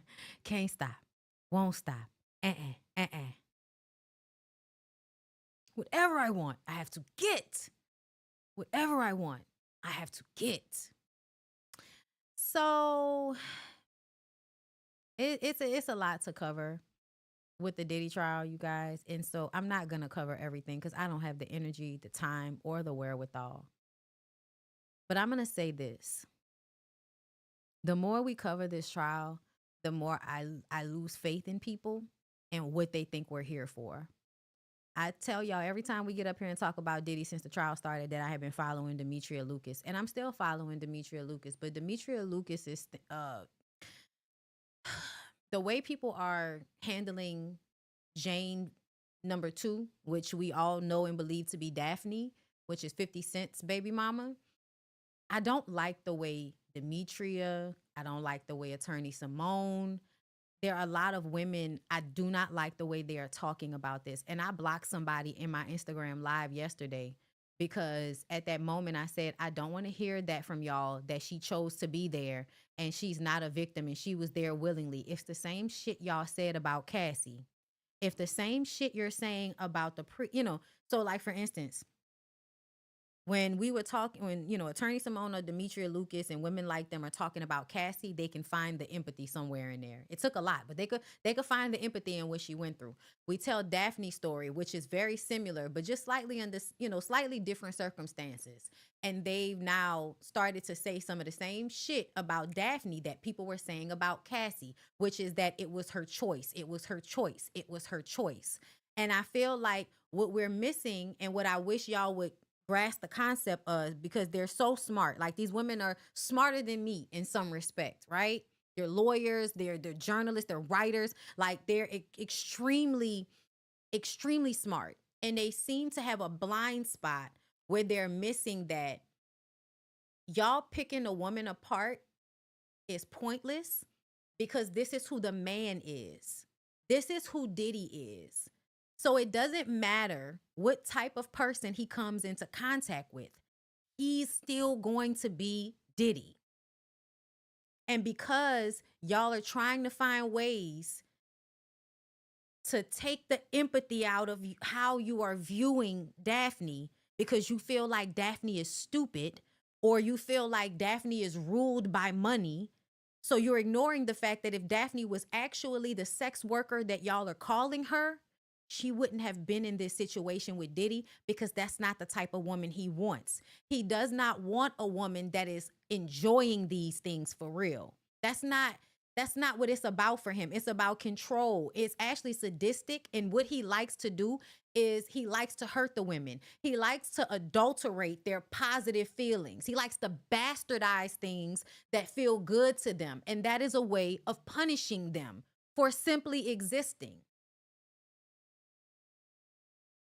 Anytime a woman is seeking out luxury or pleasure, you will find that there's some narrative telling her that whatever bad thing happens to her next is her fault because she sought out luxury. She sought out pleasure. And how dare you want those things for yourself, that you end up in this situation. And even though this man is smarter than you, more powerful than you, and is making these decisions, knowing what you're going to do, we're still going to ignore that power dynamic and act as if she chose to be there. She's a different type of victim than Cassie. No, she's not. No, she's not. And I can block and ignore trolls and ignorant men and pick-me women. But when it comes to women like Demetria, when it comes to women like Attorney Simone, it bothers me because I respect y'all on some level. I respect what y'all do. And so to see y'all be so smart and be missing the biggest part of this, it to me, I can only assume and translate it to y'all having a lack of empathy because in this hierarchical system, you view yourself as being higher than this person. You feel like they're stupid and they made dumb decisions. I want you to ask yourself why. The quick answer, oh, she just wanted the money. Did she just want the money? Because the girls who are really about the money are not going to get gamed into a situation that they were gamed into. Everybody keeps missing the fact that Diddy is repeatedly getting women who are not escorts, not prostitutes, not sex workers. They do something else. Daphne is an influencer. Cassie is a beautiful girl that wanted to be a model, an actress. She was going to do anything in entertainment because that's attached to how she looks. And I'm sure she was raised to believe that most of her value was in the fact that she was beautiful. Like a lot of very beautiful girls are made to believe and are taught. And don't talk about those mixed Asian and black girls that grow up living in poverty and are being taught that the only thing that makes them valuable is how beautiful they are. Not that they're smart or that they got a good hustle about them, but that they're beautiful. So it bothers me. Yes, Tisa seems to always see it. I feel like when I go and watch Tisa, I'm gonna feel safe. I'm gonna feel safe in the way I feel like she's gonna talk about and handle the situation versus what I'm finding with other people. And I have to be very careful about who I watch talk about this. Because if they talk about it in a way that makes me feel triggered, I'm then going to be looking at them differently. That's just how I've been feeling. It is so important for women, when they talk about these things, to actually understand how abusers work. Not just in I read it in a book way. Because that's what I feel like sometimes. Y'all can't see it because you didn't actually live it or experience it in any capacity. So you don't have the empathy that it requires to see the situation for actually what it is. I also feel like the influencers and the people that are running out there to that courthouse to report on this story, they need to be careful because they are not safe.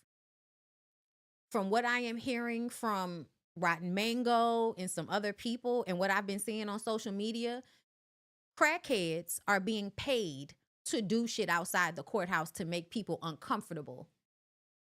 The fact that that is something that is being done, I believe that it's being done by Diddy. I feel like Diddy and his team are paying crackheads to come out here and do this weird shit that's happening. I feel like it's a way to mentally and emotionally make everybody feel unsafe that are reporting on that story outside. So maybe that they'll report on it differently. Now watch when I tell you, the people who y'all saw reporting on this shit and so quickly, the first thing that came out of their mouth, the first thing, yes, Mims is another good one. The first thing that came out of their fucking mouths was, I don't see the RICO. I don't see the RICO. And then everybody starts echoing it. And they're lawyers and they're judges and they're supposed to be smart, but they can't see the RICO? It makes me feel like you're being paid, you're being influenced, or whatever male identified shit that's happening inside of you is malfunctioning when we're talking about this. So let me get into what was being said day 20, which was yesterday. And I'm not, like I said, not going through everything. Jane, aka Victim 2, is on the witness stand for the 4th day. She was in a relationship with Diddy from 2021 until he was arrested in 2024.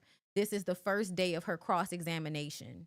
Note, defense asked for a mistrial after Brianna Bogolian, a friend of Cassie Ventura, testified Diddy dangled her over a balcony in LA. The defense proved that Diddy was in NYC.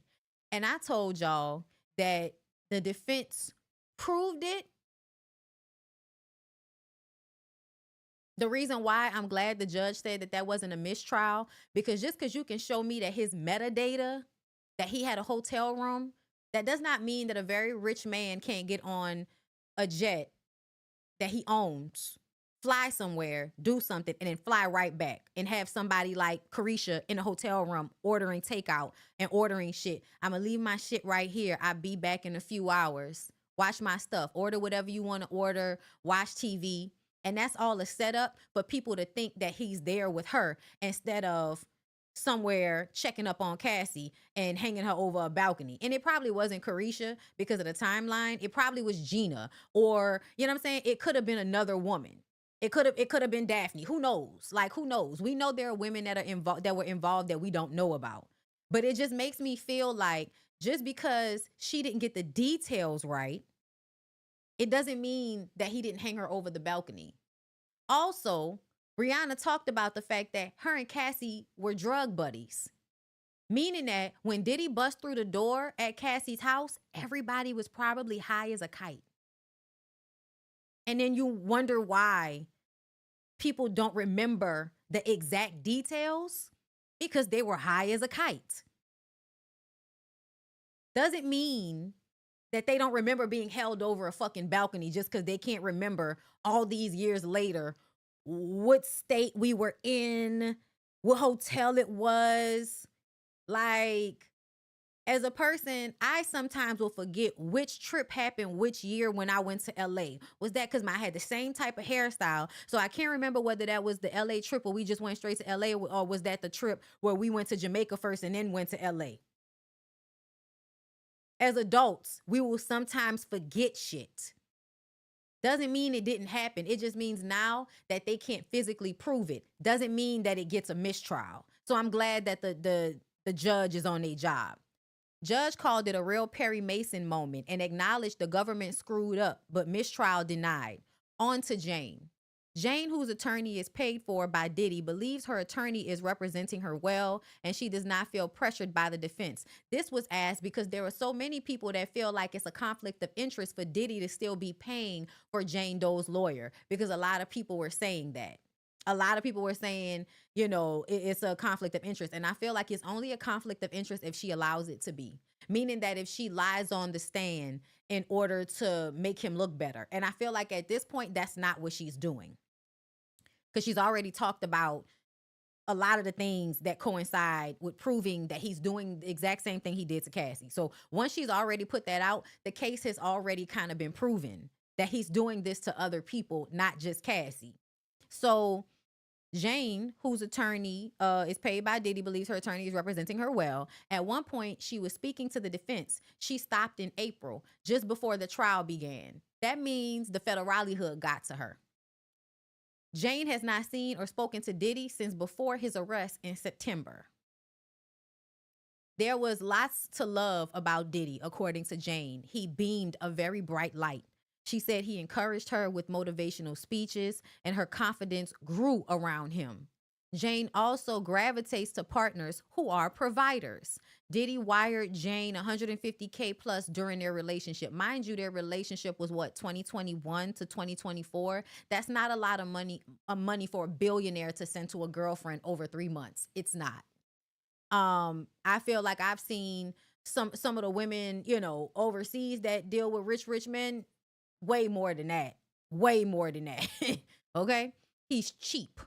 He's a cheap billionaire. $20K for her clothing line, dresses, swimwear. So she had a clothing line that he, I guess, helped pay for. Another $20K. But here's the thing. You can give somebody the money to build a business, but if you take up all of their time and don't allow them to work on the business because it takes attention away from you, it was money that was wasted. But it wasn't really wasted because it made her feel like you were supporting her.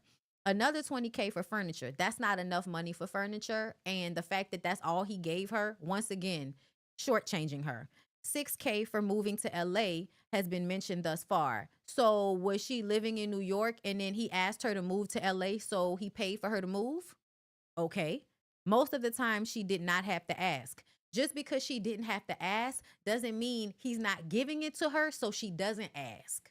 I know a lot of people that will give you what they want to give you so that you don't ask them for like a certain amount, especially in those beginning stages. It's love bombing. I don't want you to have to ask for shit. How you going to think that I really love? You're not going to think that I want to take care of you and I really love you if I'm a billionaire and I'm not easily just throwing cash your way. And a lot of women don't know the real value of a dollar, especially if they have not worked corporate jobs where they actually get paid a certain amount. Women that have not really lived in the corporate check getting sector, you don't know how much value you should really be putting in shit.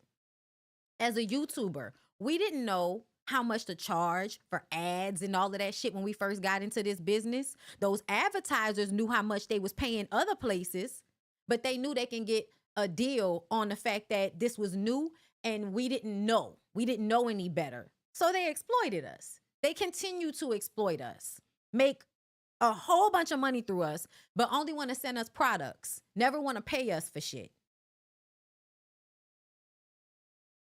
Okay.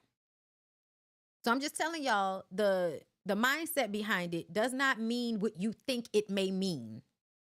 So no, rent for 2 years plus $150K over 3. So over 3 years. If $130K a year, $5K more than Diddy paid his top personal assistant, George. Well, she should have got paid more than his top paid assistant. The fuck? Was the assistant getting fucked for 18 hours? She should have got paid way more. Jane says she got a home that was to Diddy's taste level. Didn't I tell y'all? Didn't I tell y'all that the reason why she would get a $10,000 home or rent a $10,000 house? Because that's what Diddy would want her to be in when he's coming over to hurt her? Didn't I tell y'all that? Jane says she got a home that was to Diddy's taste level, thinking they could do hotel nights at home instead of hotels, and they wouldn't have to worry about anyone finding out. This is embarrassing for her. Jane confirms she and Diddy did F-offs at her apartment as well.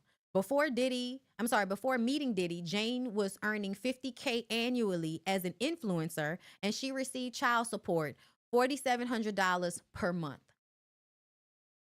So that's still not a lot of money, y'all. Like, we all know, like I make more money than that. I make more money than that. So that means as an influencer, she wasn't making the most money that she could make. It means that she needed to put more work in, apparently. Okay? And that $4,700 a month from 50 Cent, somebody please, that I can trust, Google how much 50 Cent is worth for the less than $5K a month. Jane testifies that she only met 10% of her earning potential with Diddy because she didn't have time to work. So I could have been doing my job, but I'm in a relationship with a billionaire that's making me feel like he's paying me for my time.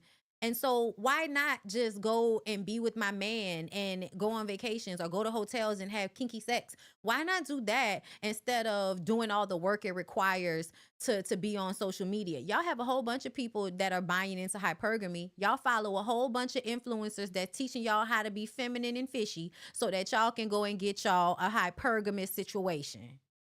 Are we not? Are we not? Is that not the life of a trad wife, but without the marriage? Is that not? So what this is telling me is this is a woman that's struggling and doing what she can. So he's worth $60 million. He's worth $60 million. And she got $5K a month.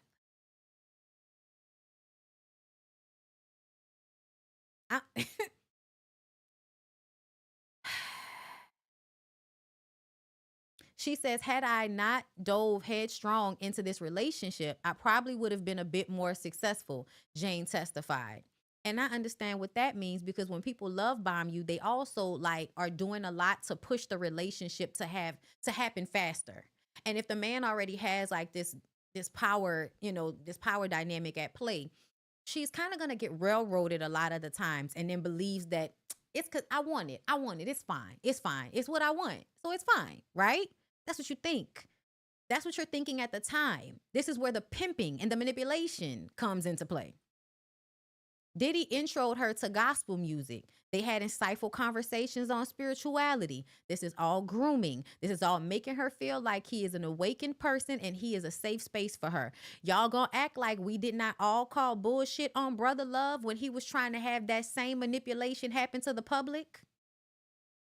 Y'all gonna act like when he was Brother Love, before this shit came out, and he was up there trying to act like he was one with the ocean and shit, that we weren't picking up on him being manipulative. As soon as he wanted to change his name, everybody was like, here he go with another grift. Hey, Erica. Thank you for the super chat. All those women turned into pros because they wanted to spend time with Puff after the F-offs. Which to me says a lot. Because real hoes, like real sex workers, the ones who y'all who y'all like demonize, the women who don't give a fuck about these men at all, they don't want to lay and cuddle with this nigga when it's over. They want their money and they want to be out the door. That's what the girls who really are into sex work are or about. I'm gonna get my money in and I'm out. You gotta pay me more to cuddle, nigga. Like the fuck? He had a favorite pastor. Who y'all think that was? Come on, TD Jakes. None of the recaps named the pastor, and they would watch sermons on TV. He would send sermons to watch on her own. Jane swiftly fell in love with Diddy. And that's another thing that you gotta know. So now what does that make me think about? The times where TD Jakes would go viral for saying something misogynistic or saying something that was supposed to convince some woman that she needed to make, a reason for a nigga to be useful. Y'all know all of those misogynistic teachings that TD Jakes would be teaching, and then he would go viral for it. Y'all remember? Now I'm starting to feel like he knew who he was doing those sermons for. So if I know one of my main donors is this really rich man that loves me to create content that he can send to his women to further indoctrinate them into his misogynistic way of treating them, the abuse and all of that that's going to take place, I'm going to help him do that. You're helping him do it. That's what it feels like to me. And y'all can act like that's a reach, but them niggas was cool. Them niggas was on the phone with each other. They was talking. Do you really, really, really feel like it's a reach that Diddy would be on the phone with TD Jakes and they might discuss the type of sermon he should give? Y'all know how persuasive Diddy can be. Like, you know what I want to hear? I want to hear about how, women need to let us help them. You know what I'm saying, Pastor? That's what I would want to hear. You know what I'm saying? Because I've been trying, I'm talking to this young woman and I'm trying to uplift her and she don't want to let me do things for her. And I want her to know that God is leading her to let a man come in and help you. Let a man come in and take care of you. So you can stop working and stop being an influencer and move from New York to LA. So that you can become financially dependent upon him. So he can then exploit you and make you do shit you don't want to do. Because he's the one that's financially securing you now that he's removed you from all of your ways of taking care of yourself. And everybody knows that social media is you got to keep up. You got to keep up. You got to keep up. You got to keep up. Meaning that when you not making content, you losing money. You got to have a few days in between, like you got to be making content ever so often. Because if you fall out of the fucking algorithm, now how much money you can make lowers. Now, Bondy, absolutely not. What you mean? What you mean? Come on, girl. Come on, girl. Come on, girl. You go listen to them old freak nasty tapes of TD Jakes trying to help people have sex in their marriage, and then you come back and tell me if you think what I'm saying is far-fetched. Go back. Okay, go hear the creep in that nigga's voice and then come back. Okay? Jane swiftly fell in love with Diddy without understanding what all the relationship came with, i.e. hotel nights. This is where pimping comes into play. He introduced me to this lifestyle under a lot of emotional pressure, Jane testified. And she said, I wanted to fulfill my duties as a girlfriend. They got people online right now. I just saw some, white trad wife telling other people that, once you marry that man, you don't have permission to tell him no. Like you give up consent once you marry him. And I know that y'all will say, oh, that's marriage. But I'm telling y'all, the same manipulation will work without marriage.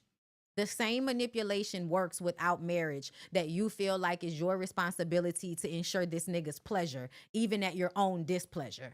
There are so many women out there that have sex when they don't want to have sex because they love the nigga. And y'all gonna act like y'all don't understand this?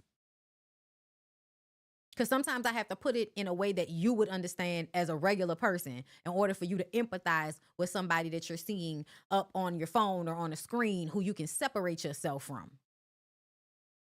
But to me, this is pimping 101 that he's doing to her.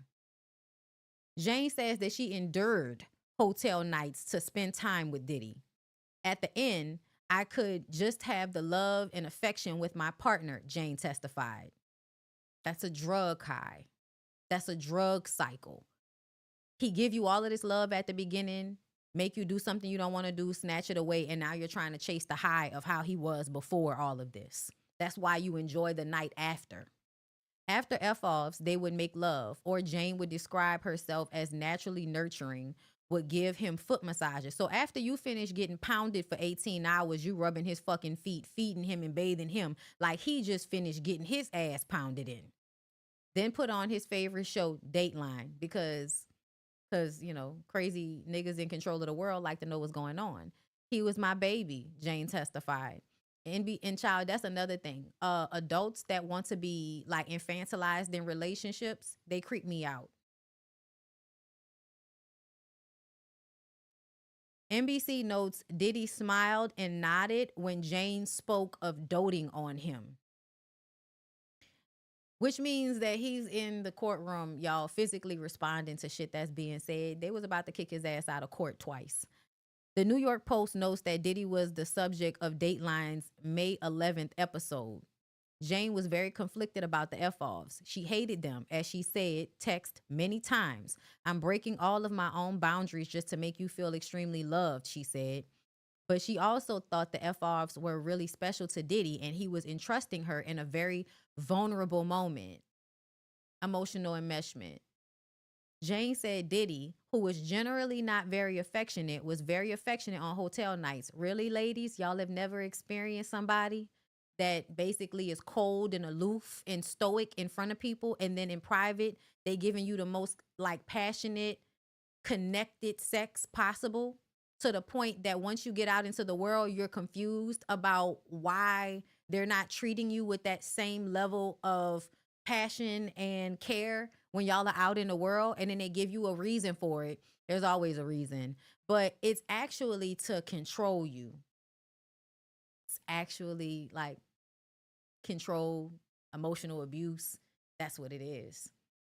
And they're doing it on purpose, just so you know. Jane said Diddy, who, like that type of, y'all should pay attention to that, because that's not good. And I think we were raised to think that that's good, that a man is only really, affectionate or loving in private. No, that's not true. That's not good at all. She also thought she was the only person Diddy did them with and would go through his phone to check. Defense reads messages where Diddy told Jane they could be alone together, no entertainers, and not do drugs. Jane said she would believe it when she saw it, and added that she didn't mind doing hotel nights.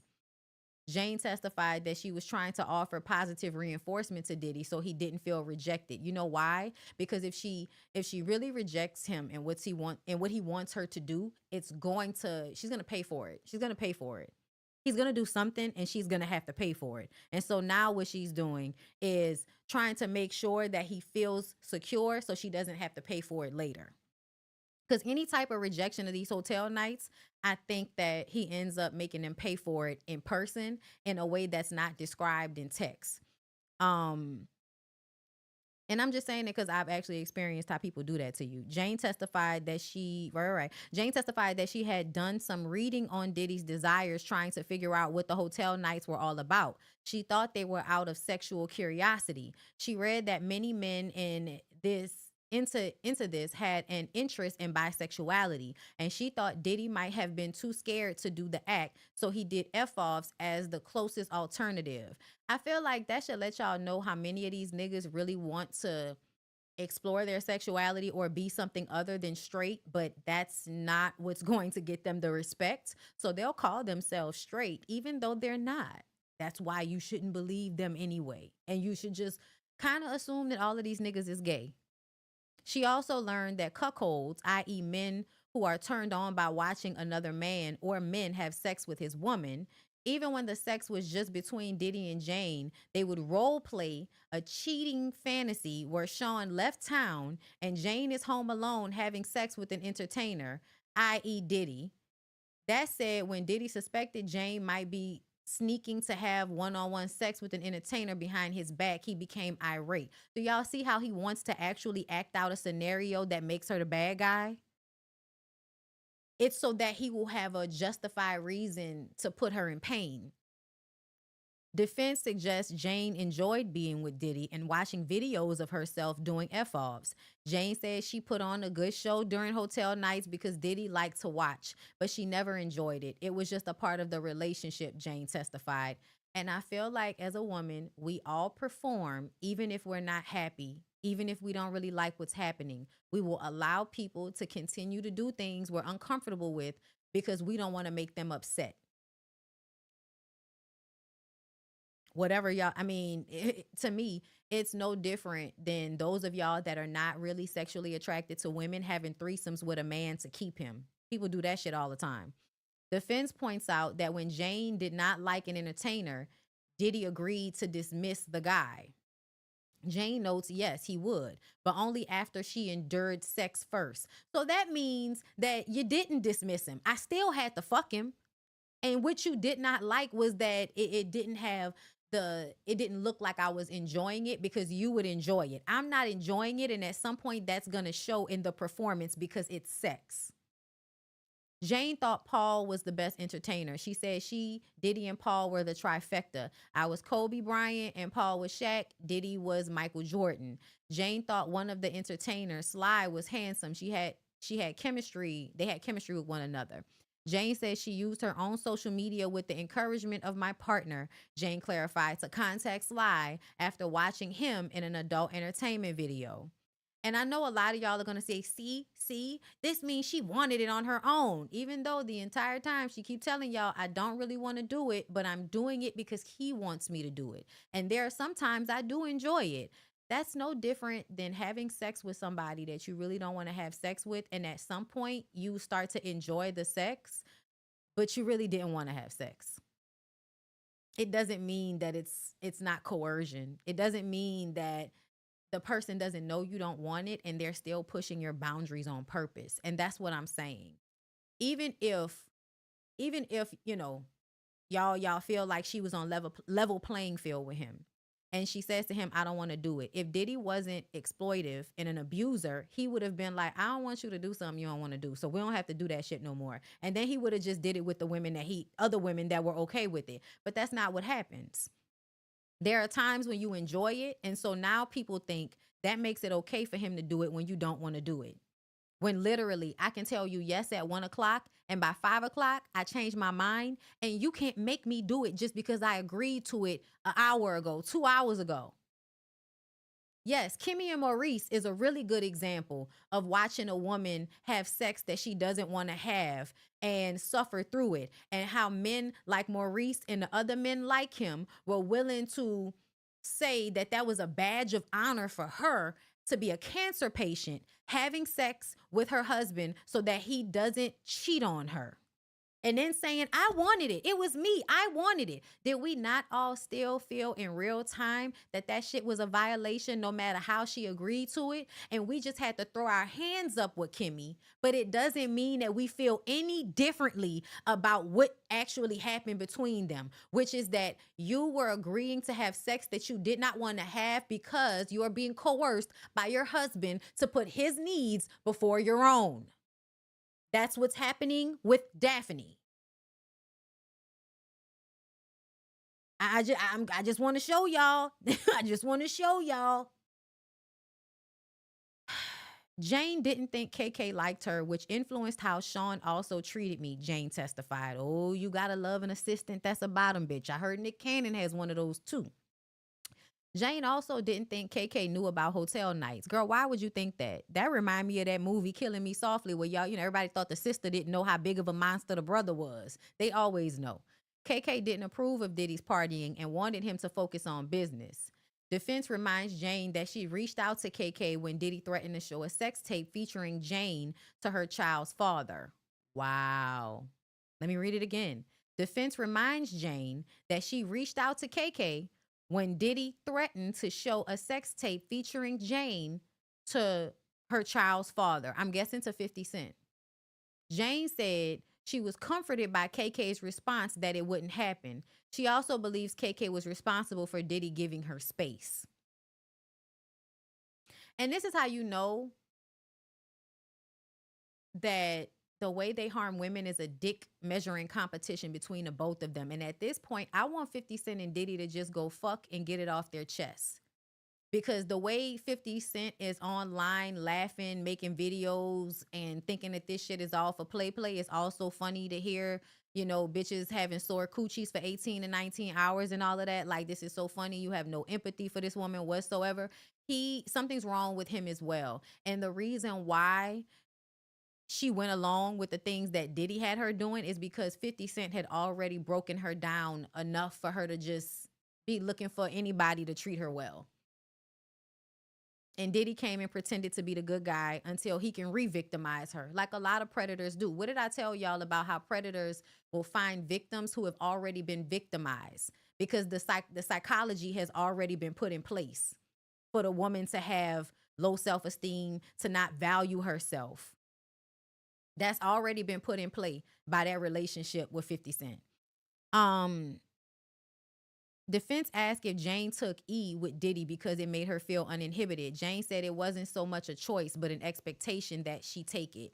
October 2021, Jane asked to see Diddy, and they had a hotel night with entertainer Sly. The next day, Diddy asked Jane to contact Sly for explicit videos. She was with Diddy at the time. A few days later, Jane contacted Sly again for another visit. She told him, "I'll organize." 2021, Jane and Diddy were sexting. Defense is reading, "I want to sit on your face in open court." Defense asked Jane to explain what the water drop emoji means sexually. So at this point, I need for y'all to understand how Diddy is instructing his defense to ask questions that I believe are made not to prove a point, but to embarrass and re-victimize the victim, Jane, Daphne. I think he's re-victimizing her with these questions. Washington Post notes that the crude conversation is unprintable. Diddy asked Jane what she was trying to do. She said she wanted to see him. Diddy asked if Jane wanted to stop by with an entertainer. Jane agreed. "That was the only option I was given, and I wanted to see my lover," Jane testified. This is the point that y'all realize that this is not about money. I wish that y'all would recognize at this point, it's not about money. She has a drug-like addiction to this man that is also being aided by actual, real fucking drugs. Y'all talk about Daphne as if Daphne wasn't taking the same drugs. It alters what you are okay with doing. Oh my God. March 2023, in an audio recording, Jane tells Diddy she wants to fuck or die trying. Child, that sounds like something Diddy said to her. March 2023, Diddy sprung an entertainer. And listen, again, y'all, I'm not disputing that she said these things or that she meant them in the moment. She could have meant them in the moment. And then there's a part of this that I want to fuck him. I don't want to fuck all these other people. But in order to fuck him, I have to fuck all of these other people. And I've already been broken down. So I'm going to do it because I just want to be with him because I have a drug-like addiction to this man. Are we getting it yet? March 2023, Diddy sprung an entertainer of Jane's during their Turks and Caicos trip. Jane testified previously she was upset with Diddy about that. Defense plays a voice message of Jane saying of the trip, "Everything just feels good. I'm so happy, probably on drugs." Jane testified she did enjoy her time except for the entertainers. 2023, Diddy left a voicemail to Jane. "You are the crack pipe. That's my name for you. Crack pipe." Something wrong with that nigga for real. On a TNC trip, Turks and Caicos. Child, what's going on in Turks and Caicos? You got to question where the predators like to go. Jane was concerned about Diddy's health. She noticed Diddy had shaky hands and his eyes, coloring, and teeth looked off. "I could tell he wasn't taking very good care of himself," Jane testified. She suggested he go to rehab in Thailand. Defense implied Jane knew Diddy was a drug addict early on. Jane, I just would say that he was a really big party guy. Isn't that the way we explain everything Diddy does? Oh, he's just a freak. Oh, he's just a party guy. No. Just like Elon Musk, y'all have got to do some type of deep dive history on powerful men and how fucked up they are. Because a lot of y'all, it's like y'all have never read stories about some of these niggas and how they were on drugs and, doing all of this crazy shit with wars and stuff like that. Like, Victorian era, in history, if you go and look up some of these stories, you'll find out some of these kings were doped up the entire time, and they were making decisions that that was putting a lot of people in harm's way. But they make a statue of them, and y'all never know the true story about how the only reason they went to war is because that nigga was on cocaine. Because cocaine used to be in everything back in the day. Jane learned Diddy was taking antidepressants. Jane said she wanted to get him off drugs. Because at some point, using all those drugs all the time imbalances your hormones. And y'all know your hormones dictate how you feel. Dictate the shit in your brain. Which doesn't mean he's not in control of himself, but it would make sense of why he would go into a depression. Because you've been on drugs for so long, you've probably fucked up your neuroreceptors. So you're not getting enough dopamine to your body when you're not using drugs.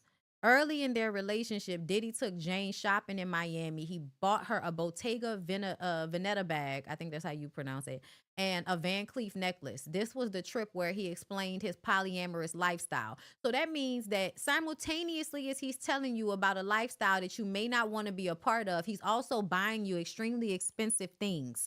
That's going to make you agree to what he wants. It's a manipulation. Jane was okay with it at first, but not when she developed deeper feelings. I was feeling my man and wanted him to be mine, Jane testified.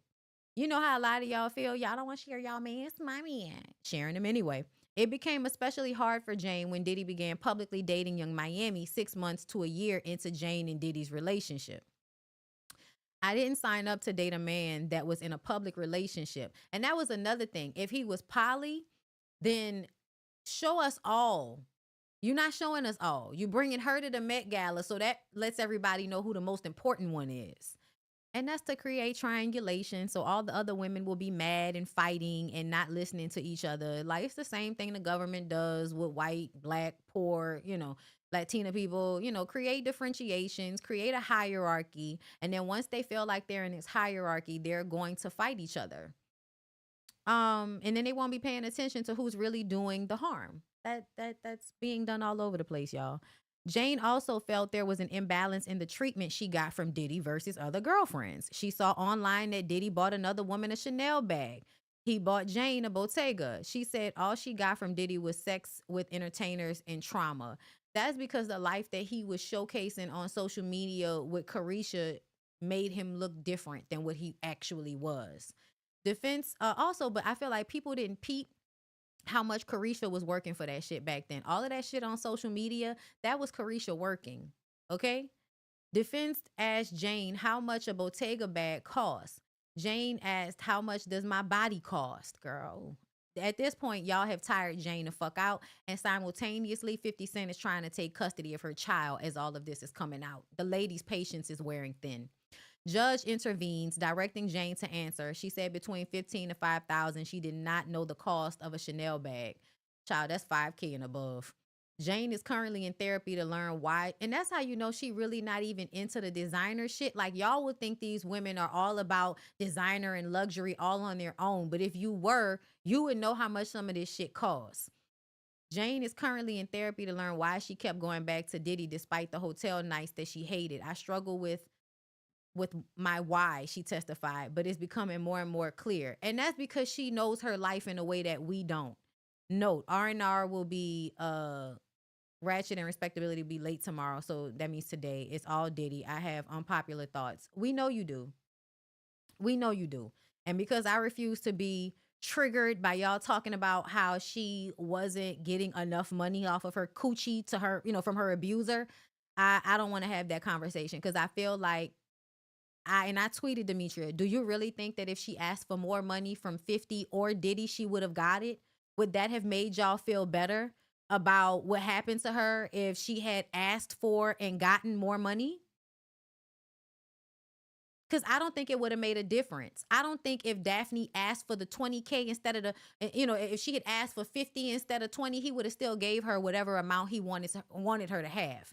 Men like Diddy do not want you to actually obtain anything on your own because it means they have less control over you. He was never going to give her enough money for her to actually live a luxurious lifestyle. She was only going to be able to live that lifestyle when she was with him. And do you know how hard it is to go back to hamburger helper?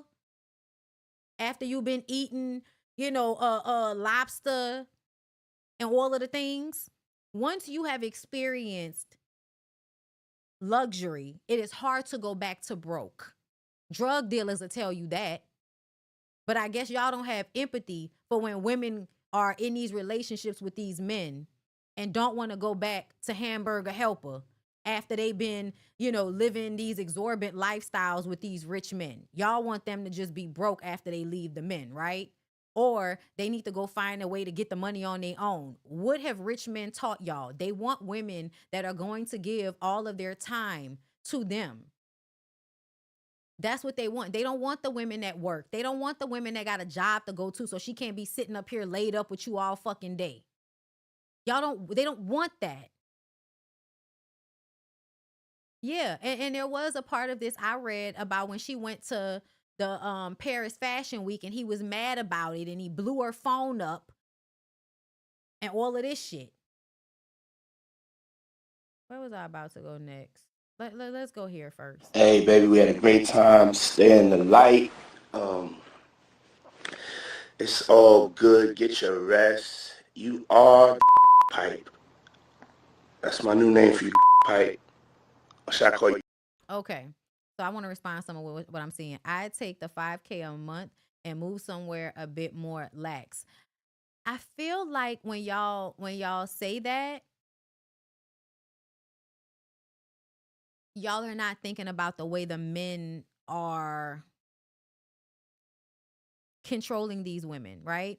So I believe she was in New York because that's where she lived, right? Diddy brought her out to LA. He's paying for where she stays.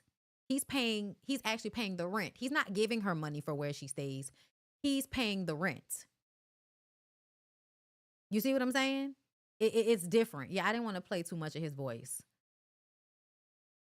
And he purposefully kept her in lack so that she would always have the need to come around and work, right? Do the sex thing and all of that. So I'm about to say 5K would not, so 5K would go far. Where would 5K go far with a child? Where would $5,000 go far with a child? And then I'm going to ask you, do you really think she would have been able to move to somewhere cheaper, still receiving that child support from 50 Cent? Because something tells me that the reason why, and I could be wrong, I'm okay with that. And we could say she's not being smart about money, but I could still feel like that's irrelevant. She's getting $4,700 in child support. Y'all, okay, so let's say she would have moved. First of all, nobody wants to fucking move to the South. I know y'all, I would have moved somewhere more low key. Girl, don't nobody want to move to the fucking South. Like, stop it. Okay? But I feel like that's easier said than done when 50 Cent is your baby daddy. So could she have moved to somewhere like Alabama, Louisiana? Could she have moved somewhere like this with 50 Cent as her baby daddy? Because I would have to ask, and 5K is really not enough. I don't care what, like 5K a month to take care of me and a child and pay rent. Yeah, no, that's not enough money. That's not enough money. Even if she is making 50K a month on being an influencer, that's still not a lot of money to live off of with you and a child. And I'm telling y'all that I feel like when it comes to that 10K apartment, she got that apartment because that's where he wanted to stay. I bet you any money, if he would have been giving her the money directly and it wasn't a pressure for her to live in a place that he would be comfortable in, that she would have lived somewhere cheaper. Because I bet you wherever she was living in New York, it probably wasn't as expensive. But he asked her to move to LA. So I believe that if we actually think about it, she probably was okay, struggling, but still okay in New York, where she was living, where 50 Cent is living. And I feel like maybe the only reason she was able to actually move from New York to LA is because maybe 50 Cent also had a home in LA. Because of I don't know what their child support agreement is. I imagine it would be hard for her to move with her child. That's what I'm thinking. I'm thinking it would have been harder for her to move with her child. I also feel like if she had taken the money and gotten a cheaper place, like, okay, then what? Now what? What is that supposed to save her from? Because if Diddy still wants to come through to your cheaper place, he's still gonna come to your cheaper place. He's still gonna come fly you out. The money she would have saved on rent, what y'all thought that was gonna do for her?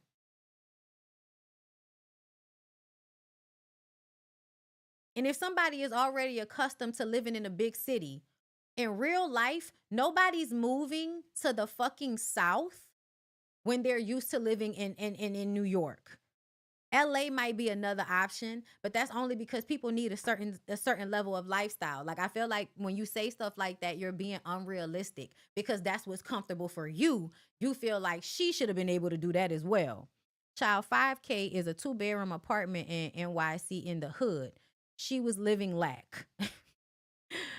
5K ain't cutting what? Ain't cutting it when your dad is in a mansion. And that's another thing. Wanting her to live like poor while the dad lives rich. And the juxtaposition between sending your child to live with a mom who doesn't have as much and then going to stay with the dad that has a lot but doesn't care enough about his child to make sure that it's not that much of a drop between mom and dad's houses. It's a way to keep women, that's a way to mentally keep women in those relationships. I know she is a victim, but it seems like she sold her soul. It came with a price. But did she sell her soul in a way that in a way that any other women don't sell their souls? And the reason why I say that is because there are so many women that are in miserable relationships with men with way less money. They're torturing themselves in relationships with men and they don't even have any money. I feel like the only reason y'all feel like she's doing something extra for this money is because of the way y'all are viewing it. When at the end of the day, women do this same shit with way less, with niggas with way less money. It ain't nothing but New Yorkers here in Atlanta, Bondy. I don't know about that. So y'all feel like she should have moved to Atlanta. And then if she would have moved to Atlanta and Diddy would have been paying her rent in Atlanta, like what are we talking about? Like, what are we talking about? Are we talking about her taking $5,000 and then moving to Atlanta? Like, now we're having an argument about where she should have moved with the money that Diddy was giving her?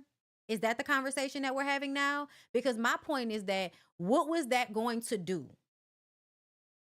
Like, what was that going to do?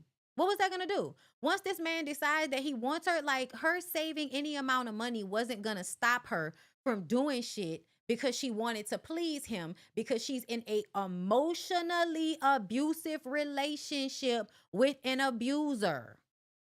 That's how I need y'all to understand the money is not the point. And I think y'all keep trying to make that a point. And I keep trying to let y'all know it is irrelevant.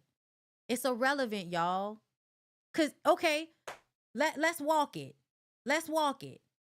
Say that she would have gotten more money from Diddy. Are y'all assuming that means that she would have been able to save enough money and then her self-esteem would all of a sudden raise? Even though she would still be in this emotionally abusive relationship that fucks with her self-worth in her head and her hormones, you feel like if she had saved money, she would have then had the power to tell him no? Is that what y'all think? Because to me, it feels like if you look at Cassie's situation, you can see that it doesn't matter how much money Cassie was making on her own. Diddy was still busting down her fucking door. Diddy was still sending people to come and get her. Jane's abuse was way more emotional and mental. Cassie's was more physical. At some point, he's the same abuser with everybody. But what I'm saying to y'all is, even if y'all decide that she should have been putting the money to the side, what was that going to do for her when she is emotionally enmeshed with a rich abuser? And that's what I'm trying to get y'all to understand. Like, the money wasn't, and I also want y'all to understand, you sell your soul. Like, do you know what selling your soul really means? Selling your soul means you're betraying yourself for something. Selling your soul is not simply, I want fame and money, so I'm going to sell my soul for it. Y'all have not, that's like a saying that people say, and you don't see it in a practical manner. You know another version of selling your soul? Staying at a job that you hate, that treats you badly for a paycheck. You're selling your soul when you do that as well. You are dying on the inside. I went through it personally. I worked a job that I hated because I valued being able to live the way I was living, which was not as good as I'm living now, but it was better than most. Because it was better than most, I thought that meant it was more valuable. It was a good job. I worked down to the fucking news station. I'm one of 3 Black female photographers working at the news stations we have in my entire city. I'm one of 3 at the time. There was a lot of pride. And I remember one time I was shooting just regular B-roll, shooting on the street, and a woman pulled up to me and told me she was proud of me because I was a Black girl with a camera. If anybody been following me since I worked that job, y'all know how unhappy I was at that job. I was selling my soul to work that job because everybody was telling me that that was a good job to have, even though it was killing me on the inside. I kept getting pneumonia every year. Like I was literally physically getting sick in the process of working that job. And do you know why that job was able to get that type of work out of me? Because I grew up in an abusive household where I have to make everybody happy in order to be at peace. In order to be seen as valuable or a good kid in this situation, I have to overextend myself and I have to care more about how I look as an employee or as a daughter to other people than how this feels to me. Now, do you feel like my soul is not something I can go back and get? So when y'all say that Daphne sold her soul, it sounds like what y'all saying is that she can't go back and get it. And what I'm telling you is the devil really can't separate you from your real soul. Not really, because you can always go back and get it because it's yours. It's you. It's who you are. Everybody is losing themselves in this life. And as you go through life, you are reconnecting to who you truly are. We are all going through a process of losing who we thought we were so we can gain who we actually are. And some of us have to go through so much terrible shit before we can find out who we really are. I need y'all to have a little bit more empathy. And it's not a judgment, because I feel like once you have it for real, when you can see it in other people, it's because you also have it for yourself. And you don't know what you don't know. I'm not going to play his audio. The nigga creeps me out. But most of the audio that's being released is audio that's supposed to frame him like he's not the creep that he is, but he's a fucking creep. Now, y'all want to talk about another creep that primed Daphne for Diddy's abuse, if you ask me? This nigga. After 50 Cent filed for full custody of son Sire with Daphne Joy, Mrs. 50 Cent offers award for information. I don't even know who Mrs. 50 Cent is, but she looks like a woman he would never make his wife. She looks like a woman who wants so badly to be picked by him, but he would never truly pick her. Real quick, I got a shout to my gifted subs. Oh, I would rather read. I'm sorry. DJ Academics has alleged Jane Doe in Diddy's trial is 50 Cent's second baby mama, Daphne Joy. And also Academics has repeatedly outed who the Jane Does are. And I hope once all of this is wrapped up, the feds go back to him, because he's repeatedly released the names before anybody else of Jane Doe 1 and Jane Doe 2. I have no idea who Jane Doe 1 is. 50 Cent is the one that reminded me who Jane Doe 2 was, because Daphne has already come out and said shit before. Right? But see, the other lady who was just his assistant and not his girlfriend, and he assaulted her too. Yeah, I think y'all glazed over. I think Mia is what they were calling her or something like that. I don't know who that lady is, and I'm glad the world and the rest of us don't know who that lady is. But DJ Academics has been repeatedly posting their real names on social media, and I really hope that the prosecution and the federale hood are paying attention to him, because they've been needed to be paying attention to that nigga.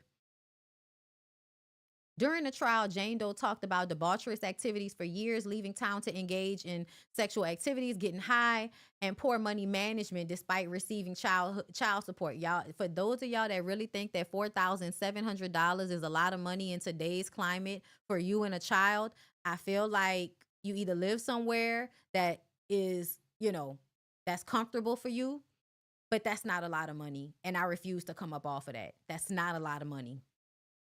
Mrs. 50 Cent, a licensed psychotherapist, alleges neglectful supervision and possible child exploitation.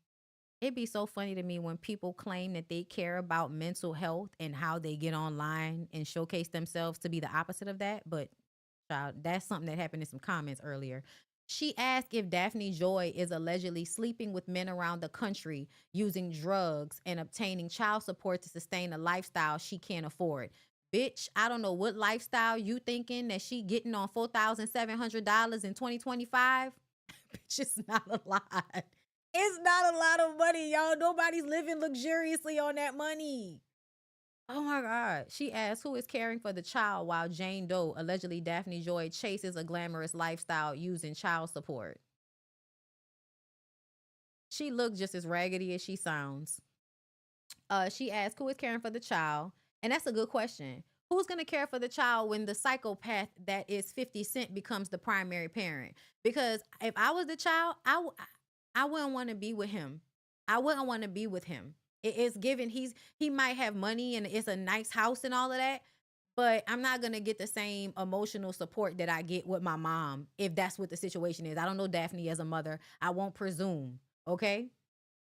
But they went through child support. They went through, the custody battle. And if she wasn't a good mother, I feel like she probably wouldn't have been able to keep custody of her child, because 50 Cent gives me that he would have exhausted everything he could if he could prove that she wasn't a good mother. So that he wouldn't have to pay child support. And this was the excuse that he needed. I feel like this was the only thing he needed. He would have done this a long time ago if it meant not giving her any money.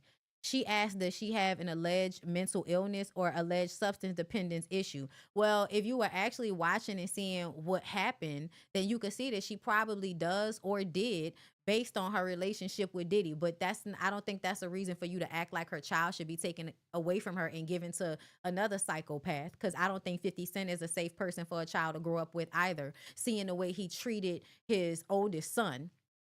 I don't think that 50 Cent is a good parent or somebody that has empathy for his children. So I don't think that he should be the sole parent. I don't. And I think it's weird when weird bitches like this get online to be a pick-me for a man that wouldn't fuck her if he was paid to. As 50 Cent seeks full custody, Mrs. 50 Cent is offering, so she's a weird bitch on the internet that's a fan of his. Okay. A crazed fan, if you will. Mrs. 50 Cent is offering a reward to the public for information that leads to 50 Cent obtaining full custody. Do y'all see how women that don't know, she don't know that lady, just like I don't know that lady. But look at the way she is actively trying to help him get custody of a child, and you don't know nothing that's going on in these people's situation for real. You don't, and you can't know. But you on his side either way. If you was really trying to be, girl, a psychotherapist, bitch, somebody gave you paperwork to tell anybody about mental health. That bitch seemed crazy. It's a rare condition. Now I'm gonna tell y'all right now, a lot of y'all thought this shit was funny, and I'm not going to I'm not trying to make you feel bad if you thought this was funny.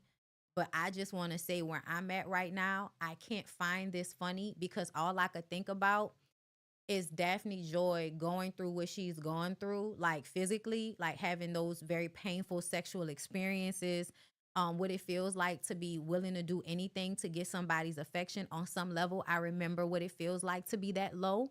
And because I remember what it feels like to be that low, I can put myself in that woman's shoes for a second. And if she loved her child at all, how this would be so terrible to be going through right now, to be being honest about abuse that you didn't even want to be honest about. But as you talk about it and as you really look at it, you see how fucked up it was. Like, to me, Daphne is coming out of the haze as this is happening to her, like in real time.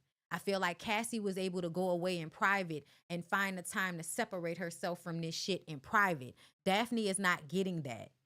Daphne is not able to actually separate herself from this situation and then, you know, get a little bit of healing or acknowledgement and then come back to it. She's not getting that chance. And I really have to wonder who subpoenaed her. Did the prosecution bring her as a witness, or did the defense bring her as a witness first? Because I'm starting to feel like the defense brought her to create reasonable doubt that he's not being a monster to every woman, as if that matters. But this shit is not like fun. Like this is not funny to me, y'all, because all I could think about is how Cassie looked depleted, how Cassie looked depressed, and you could see it when she shaved the side of her head and she looked like she wasn't eating as much. Like, I'm not going to find this funny right now. I'm just not. And I think that's because I've matured as a woman. And I think when you really mature as an adult, you start to realize that certain things are not funny because of the severity of the situation. I can't laugh at a joke that is based off of women being brutalized in a situation where they're being pimped out by a billionaire.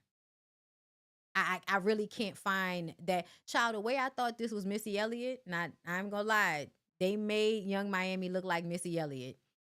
And that low key is funny, but not this entire thing, and not in a way that I'm gonna actually be laughing about it, right? This is not funny at all to me. This right here, this is not funny at all to me, at all, at all. Because I think what this does, y'all making light of this situation, y'all making a joke of this situation, I think it makes it seem as if this shit is not as serious as it actually is.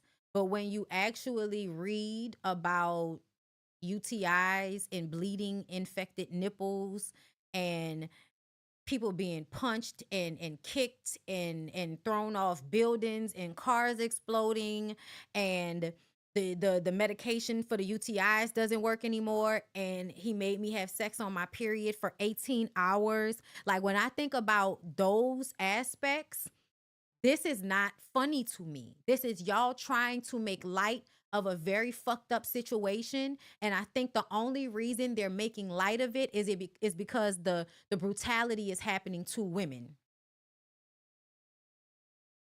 Like, what the fuck is this? What the fuck is this? If somebody blew up your car, it's funny to you it's funny to you after that? Like, what is that? And then him, like, the dick riding on Jay-Z is so awkward and so weird. Like, 50 Cent, and what is Justin Bieber doing there? Yeah, y'all. Like, and to me, I feel, oh my God, executive producer Kanye West, well, that would make sense. Yeah, I'm sorry, y'all. That's not funny. That's really creepy. And I don't even like the context of putting something so fucked up in a kid show that was teaching people to have morals. Because to be very clear, Family Matters was one of the last shows that we had that was teaching you how to have like good morals and shit. You know? And that's how you bastardize that show. That's how you corrupt and redisseminate something that was supposed to be positive. That's wild. That's y'all people though, man. That's y'all people.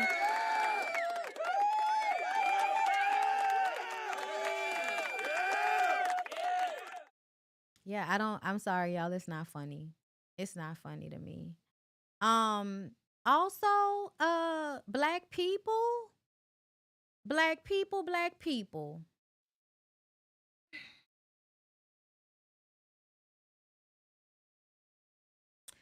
I don't care about who voted for Trump.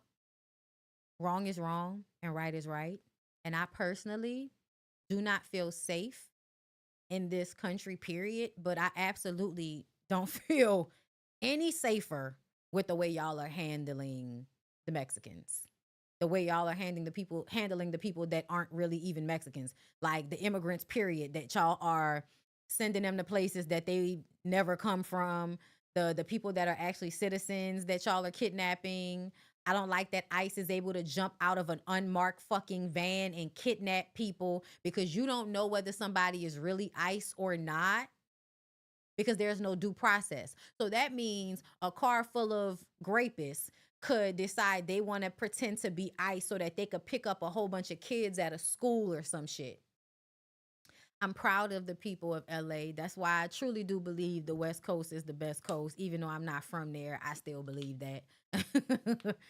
Okay? And it's because if I could afford to, child, that's where I would live. Okay? If I could tell y'all the truth. But yeah, it's a way to traffic people.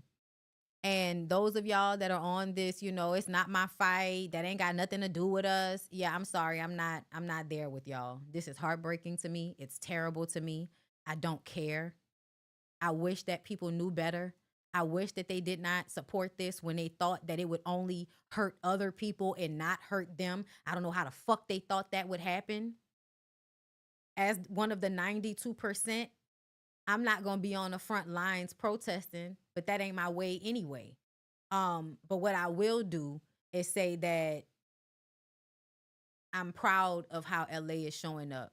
I know Gavin Newsom is a problem child for a lot of y'all. I've been seeing people say he's Batman.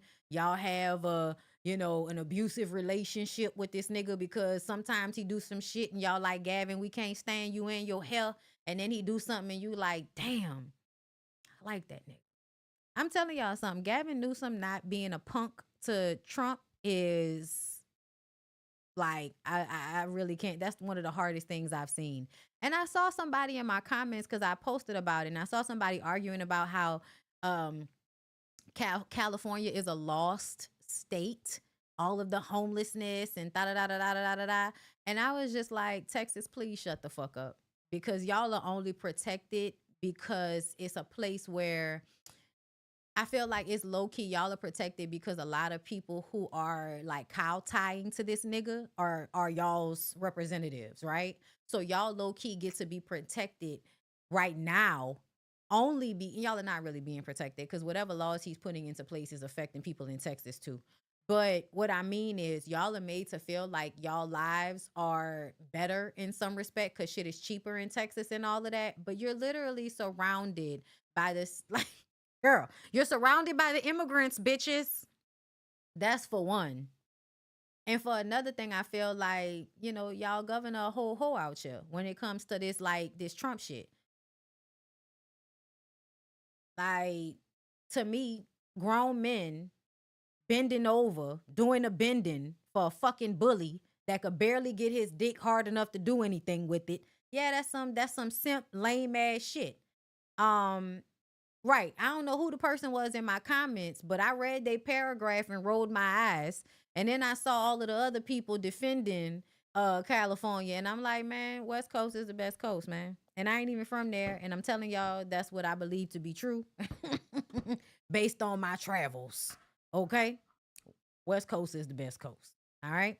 Child, the only reason why I would move to Texas is because I live in Louisiana, which means my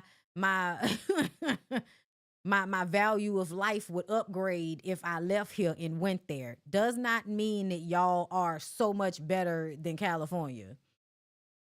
Bondy, I'm so glad you are raising the bar for people to understand abuse. I've always understood that it happens, but the way I have deconstructed my misogyny by listening to you has been so eye-opening. And guess what? Thank you for that. Like that's, it's a pleasure. It's a pleasure to be of service. It's a pleasure to be of service. And I do it from the standpoint that I feel like when women actually know what's happening, they can protect themselves better. And I think the women that get online and can't see it, they are more susceptible to the same abuse that they are, ignoring that's happening to someone else. You will more than likely fall victim to your ignorances. So the shit that you don't see as it pertains to other people, that shit can happen to you too. If you can't see how they're being victimized, then you will then turn around and be victimized because you're not seeing it clearly. And that's really why I do it, right? I really do it because I want y'all to see it better, not only to protect yourselves, but to have the discernment to protect the people around you and to see this shit when it's coming, to know, like, because a lot of times, especially like, you know, for me, my mind knew what was happening, but my feelings made it confusing. My feelings made me not so sure. And I would rely on the comfortability or whatever the good feelings were with the person. And so I was ignoring these red flags that I knew were telling me something, because once you're emotionally enmeshed, it's hard to see clearly. And that's why you need people like me. You need people like the diva, Erica De Niro, in the comments, because we're going to tell you the truth. And when you get into these situations, you'll remember the truth based on what you're seeing from that person and how you feel. And you'll remember what we told you about what it feels like. And so when you get into these situations, which ultimately you will, you'll be able to remove yourself from it fast. You'll be able to see it fast. And you won't be victimized in the same manner. But you got to actually look at it and be real with what you're seeing. And you have to be willing to, because a lot of people are not willing to see the truth because the lie is more comfortable for them. And that's why if you ain't on my frequency, that's fine, but I'm not changing what I'm saying because you're not understanding. And you know, that's not to nobody personally, y'all. I'm just saying. Because people will want you to change what you're saying because they can't get to the frequency you're on. Okay? Oh, Lord. If y'all are first generation American, get residency in your parents' homeland. I know that's right. And I'm going to tell you another thing. Y'all feel like all of these people need to get the fuck out of our country. I don't feel that way, but I also feel like they shouldn't even want to come here. Girl, there are better places. There are better places that you can go. Don't put yourself through this abuse for no fucking fake ass American dream image that they give y'all through the internet, through picture books and shit.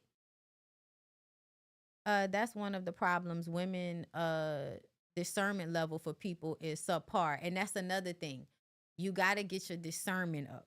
You got to pray about it. You got to work on it. You have to seek out the growing of your discernment. Because these scenarios are not going to stop happening. You're not going to stop coming into contact with narcissistic personalities. You're not going to stop coming into contact with abusers. You just have to refine your discernment so you can see it faster, and also so that you can be emotionally protecting yourself while you're figuring it out.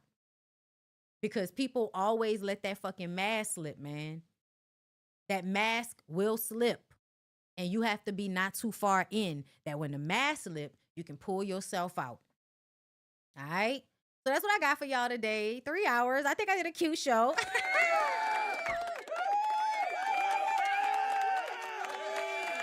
Seeing as though StreamYard wasn't working, child, it's later than I thought it was. My God, today. I love y'all, and I'll see y'all hopefully tonight for the Ooh Ladies First panel if StreamYard is working.